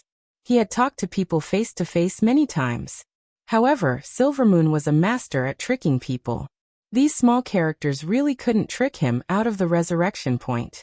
This guy has contacted me 3 times in a row. This is unprecedented. Silvermoon muttered. He suddenly had a little hope for this guy this time, so he went online at the appointed time. Not long ago, he received a system message from Hongqian Yixiao requesting to be his friend. After confirming, they had officially made contact. The other party clearly said that he was heading to the Knight's camp in Whitestone City. I'll be waiting, Silvermoon replied calmly. It was true that he had hope, but it was only 1%. The remaining 90% was still full of caution. I'm here. Silvermoon, who was waiting in the camp, suddenly received the message. He immediately stood up and looked at the entrance of the Knight's camp. Who is it? Silvermoon asked. This was the resurrection point, the offline area, and the safe area. There were many people coming and going, so the entrance was never empty. Waving, the other party replied. Silvermoon immediately saw a player who looked like a priest standing at the entrance waving his arms. Silvermoon immediately used Identify. Level 36 Priest. Fuck. Silvermoon cursed. He couldn't be bothered to appraise the equipment anymore, and immediately stopped. In the game, having a high level didn't necessarily mean you were amazing, but an amazing player had to have a high level. Although it was not easy to widen the gap between levels in parallel worlds, Silvermoon did not believe that a rookie who had not even advanced his occupation could be a great immortal. He could not be bothered with this person anymore, and was ready to log off. Can you see me? Where are you? Silvermoon was about to go offline when she received a message from this person. Silvermoon glanced at him again and saw that he was still waving his hand while searching the crowd. When her gaze shifted to where she was, she suddenly stopped. Their eyes met, and Silvermoon did not avoid them. Silvermoon stopped waving and walked over. "You're Silvermoon?" the person asked as he walked up to Silvermoon. Silvermoon nodded. Since he had been recognized, he wasn't afraid to see what tricks the other party had up his sleeve. "You don't seem to be in a good situation, do you?" Yi Xiaowu said as she looked around. Many of the passing players cast looks of disdain at Silvermoon. This Silvermoon was really well trained now. It was as if he could not see it, as if no one was around. Of course. If Silvermoon was in a good mood right now, then he would have gone crazy. Right now he was not even in the mood to pretend to be in a good mood. "I'm here to help you," Yi Xiaowu said. "Oh, what do you plan on doing?" Silvermoon asked calmly. The person who had come for a talk with him had said all sorts of extravagant things, but the real topic was, "First, come out with me." Silvermoon, who had been tricked once, would immediately curse the other party's ancestors the next time he heard these words. At this moment he was ready to go. As soon as the rookie in front of him said these words, he would immediately greet him. With the current situation, I don't think anyone can openly kill their way out of here, Yi Xiaowu said. "Is that so?" Silvermoon said. It should be." Silvermoon expressed his doubt. Yi Xiaowu also stopped talking because at this moment, the two of them simultaneously thought of a certain person. Both of them even had an expression of grief and indignation on their faces. No one could kill their way out, but if it was him, then he might not be able to. This is too unfair. Yi Xiaowu thought. Damn it, slut. Silvermoon had prepared a line of curses for all 8 generations of ancestors, so he silently recited it to Gu Fei in his heart.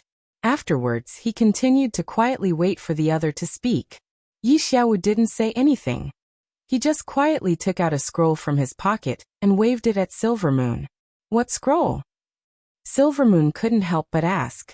"A teleportation scroll," Yi Xiaowu replied. Silvermoon was startled, and his brain immediately began to spin. He had never encountered such a method since he was trapped here. Did he mean to set up a trap at the place where the scroll would teleport him to? Damn it. This was definitely that slut Yun Zhongmu. Only he would be willing to spend so much just to kill me. As Silvermoon was thinking, he saw that Yi Xiaowu had already opened the scroll. Look carefully, it's blank. The coordinates haven't been filled in yet. Silvermoon was startled. I think you should know that if you use a scroll without coordinates, it will teleport you to a random location. Thus, it is impossible to set up an ambush at the teleportation location, Yi Xiaowu said. Silvermoon was startled. He had indeed heard of this rule. In order to dispel his suspicions, Yi Xiaowu now clearly displayed the scroll in front of him. Silvermoon carefully looked inside and out. It was indeed an extremely clean scroll. Not a single word had been written on it. This time it's real. What had originally been a sliver of hope suddenly became 100%. Silvermoon, who had been calm for a long time, suddenly became excited. He wanted nothing more than to hug this scroll and fiercely cry. If you still don't feel at ease, perhaps you can tell me the coordinates. I'll write it down and then we can teleport together, Yi Xiaowu said. Silvermoon pondered. But I suggest that you write the coordinates a bit further away. It's best if it's not within Baishur City's range. In this main city, I feel that for you, there could be danger anywhere. As Yi Xiaowu spoke, he looked at the many gazes that were directed at Silvermoon. At this moment he was negotiating with Silvermoon. These people were also looking at him with a somewhat inexplicable and strange gaze. Not within Baishur City's range. Silvermoon immediately became suspicious. Aren't teleportation scrolls unable to teleport out of the main city's range? You don't know the rules? If you teleport randomly, you can't leave the main city's range. But if you fill in your own coordinates, then you won't be restricted, Yi Xiaowu explained. Silvermoon really didn't know this rule. It was also because he didn't know that he was suspicious. He was afraid that the guy in front of him was taking advantage of his lack of familiarity with the rules of the teleportation scroll. Once he filled in a location that couldn't be teleported, then the teleportation would fail. Then, if the teleportation failed and he was teleported out of the resurrection point, then it would undoubtedly be a trap that could be controlled. Yi Xiaowu saw Silvermoon's hesitation and smiled. You don't seem to believe me. Then, we'll use the previous method and teleport randomly. But let me remind you, random teleportation is very dangerous. I'm not talking about the possibility of directly teleporting out of this door. Even teleporting to a location that's 1 yard away from your current coordinates is also possible. Or teleporting to an advanced leveling area with a group of monsters and dying is equivalent to not teleporting. I only have this one teleportation scroll. Can I fill in the coordinates of this main city? Silvermoon said. Of course you can, but I hope you can be sure of the safety of the coordinates you fill in. You don't want to play like this, right? Yi Xiaowu said. Silvermoon was in pain. He was completely unfamiliar with Baishur City, and didn't know how to fill in the coordinates where no one was. With his current reputation in Baishur City, as long as he teleported to a place with people, he would suspect that he would be in danger. As long as the other side shouted, "Look, it's Silvermoon," he could instantly form a hunting squad. No, I can't fill in the coordinates of Baishur City. Silvermoon clenched his teeth. He agreed with Yi Xiaowu's statement that teleporting in Baishur City would only bode ill for him. Teleporting like this, the probability of dying was too high. It seemed that he needed to take a gamble and believe in this guy's explanation of the teleportation rules. Teleport to another main city. Then I accept your proposal. Silvermoon said. Then, I suggest teleporting to Shady Grove City. Yi Xiaowu said. Shady Grove City? Why Shady Grove City? Silvermoon suddenly became nervous again. He felt that if the initiative wasn't in his hands, then it could be a trap. Brother, you haven't actually asked me why I came to help you. Yi Xiaowu said. Silvermoon suddenly felt ashamed. He who had always valued profit over friendship, had actually forgotten to ask the other's intentions in helping him. This was really unbecoming of him. I need the power of the king's sword in your hand. Of course, I don't want this equipment. I just hope that you can come with us to deal with a group of people. As for the name of this group, I think that once you hear it, you won't refuse. Yi Xiaowu said. Child Elite Group. Silvermoon blurted out. Yi Xiaowu nodded. Family. Silvermoon was excited. The enemy of my enemy is my friend. You should know the strength of this group, especially the one called Qianli Drunk. Yi Xiaowu said. Silvermoon nodded again and again. His attitude towards Yi Xiaowu was much more cordial. Brother, have you also been persecuted by them? Persecuted? Your level. Silvermoon said vaguely. He suddenly understood that this cleric in front of him wasn't some newbie. It was just that because he had fought with those guys, he was killed to this level, just like himself. Oh, this has nothing to do with them. It's just that I haven't played much before. I'm in the game now to weaken this Qianli Drunk. Yi Xiaowu said.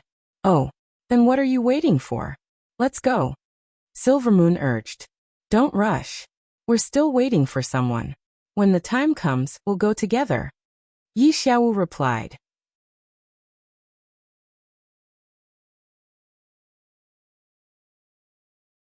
Chapter 546. Who is it? Silvermoon's sharp nerves suddenly tensed up again. This guy was already in this state, but he still hoped that the situation was under his control. He panicked at the slightest accident. He was really asking for trouble. Relatives. Yi Xiaowu's answer was based on Silvermoon's thoughts, but it made Silvermoon confused. Tell me the coordinates you want first. I know that if I say it, you'll be suspicious again, Yi Xiaowu said. But the coordinates of Forest Shade City. Silvermoon wasn't in Forest Shade City, so how would he know the coordinates there? Do you believe what I said? If you don't, you can ask any of your friends over there, Yi Xiaowu said. Silvermoon was very depressed. How could he still have friends now? Although there were some old friends in the friend list that he knew in the game and hadn't come into contact with in the parallel world. Since he became famous all over the world, no matter who he sent a message to, the other party would reject strangers' messages. Yi Xiaowu also seemed to see Silvermoon's dilemma. After smiling, he said a long string of coordinates. You're not a newbie. I guess you know how large the area of this coordinate span is. You won't suspect that I've set up an ambush in such a large area, right? Yi Xiaowu said. Where? Silvermoon hurriedly said. He immediately picked a coordinate from the span and watched Yi Xiaowu fill it in on the teleportation scroll. But then Silvermoon became suspicious again. Wait, what's this extra number? The map code of Forest Shade City. Let me tell you this. The entire world map of the parallel world is a seamlessly connected complete map, but this is only an illusion in the eyes of the players. With the current capacity of the server, the area of a main city in the parallel world is its limit. So, although the entire map has tens of thousands of coordinates, in fact, the map coordinates that the system recognizes are limited, and it can't tell you how many specific coordinates there are. For example, if the limit coordinate is 2000, then the coordinate 2001 will be further than 2000 in the eyes of the player. However, in the system's calculations, the coordinate 2001 doesn't exist. At this time, the system will recognize the coordinate as 11, and the coordinate will cycle in units of 2000. The reason why there was no repetition was because every map had a code. As long as this code was added, the system's coordinate calculation would not go wrong. The group of extra numbers you see now is the code of Forest Shade City. If you don't write this group of codes, the system will default to the code of the current map when teleporting. That is to say, the coordinates of Forest Shade City are filled in, but in fact, they will arrive at a certain coordinate of Baishur City after the law of circulation. Do you understand? Silvermoon's jaw dropped. I've never heard of any laws, and I've never heard of a map code. According to what you're saying, if you don't know this code, then it's impossible to use the scroll to teleport between cities? Yi Xiaowu shook his head. It seems that you really haven't used a teleportation scroll. Generally, when players teleport between major cities, they take the scroll to the location they need to teleport to and record the coordinates. This way, the system will store the map code as hidden data in the scroll. After that, no matter where you use it to teleport, you will naturally enter the calculation of the coordinates of the map. And you know what this code is, so you don't need to use it this way? That's right. Who the hell are you? Silvermoon was shocked. This guy had just said a lot of nonsense about the map coordinates. He had never heard of something like this, but the guy in front of him seemed to know it very well. Silvermoon had already faintly felt that he was not ordinary. I'm just a person who knows the game better than you, Yi Xiaowu replied. You're someone from the game? After all, Silvermoon was not stupid. The things that this guy in front of him knew were very technical. Obviously, it was not the kind of rule summary that ordinary players discovered through practice. Yi Xiaowu did not answer his question. He just put the scroll in front of him and said, Look carefully. The one in front is the map code of Forest Shade City. The coordinates behind are the ones that you just chose. Silvermoon knew that he was changing the topic, so he did not insist on asking. After looking at the coordinates again, he suddenly said, Then why hasn't the person we're waiting for come yet? Silvermoon was anxious again. If they didn't come for a long time, what if they arranged an ambush at this coordinate? Could it be that this person was a decoy, deliberately stalling for time? Was this guy's big pile of things real or fake? Silvermoon's head was about to bleed when he heard the guy say, He's here. Silvermoon looked in the direction he was looking at. A person walked in from the gate of the night camp. Silvermoon looked at this person and was shocked. It's you. The person clearly saw Silvermoon, but his eyes quickly turned to Yi Xiaowu who was beside him. You guys. Silvermoon took 2 steps back and pulled away from Yi Xiaowu. This was because he had seen this person who had just come in. It was a thief who had besieged him with Yin Zhongmu. He had done his best to run naked and spray saliva. Oh. You guys know each other? Although Yi Xiaowu was aware of Silvermoon's situation, he didn't know much about Silvermoon's enemies in such a short time. You guys are together? Silvermoon said hatefully. The new thief looked at Yi Xiaowu as if waiting for his reply. Yi Xiaowu looked at the two of them. Do you guys have a grudge? The thief looked at Silvermoon. I'm just doing things for the guild. Silvermoon furrowed her brows. From the looks of it, this guy seemed to have been invited by the priest just like her. But why would it be him? Was this person some kind of extraordinary person? Silvermoon basically recognized all of the experts in Cloud Zhonghua's group, but she had never seen this person before. Silvermoon had always treated him as a small fry, but because this fella had always been at the front lines when they were ganged up on the last few times, Silvermoon remembered his face. The reason I invited you two is actually the same, Yi Xiaowu said. Silvermoon's heart moved. You have a grudge with the child elite group? Logically speaking, Yin Zhongmu's people shouldn't have a grudge with them. Silvermoon felt that this was strange. I'm called Non-Smiler, the thief replied. Silvermoon immediately understood. This motherfucker was also a scum.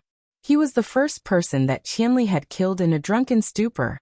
Moreover, when he had been killed, Qianli hadn't revealed himself, and was still wearing his 27,149 avatar.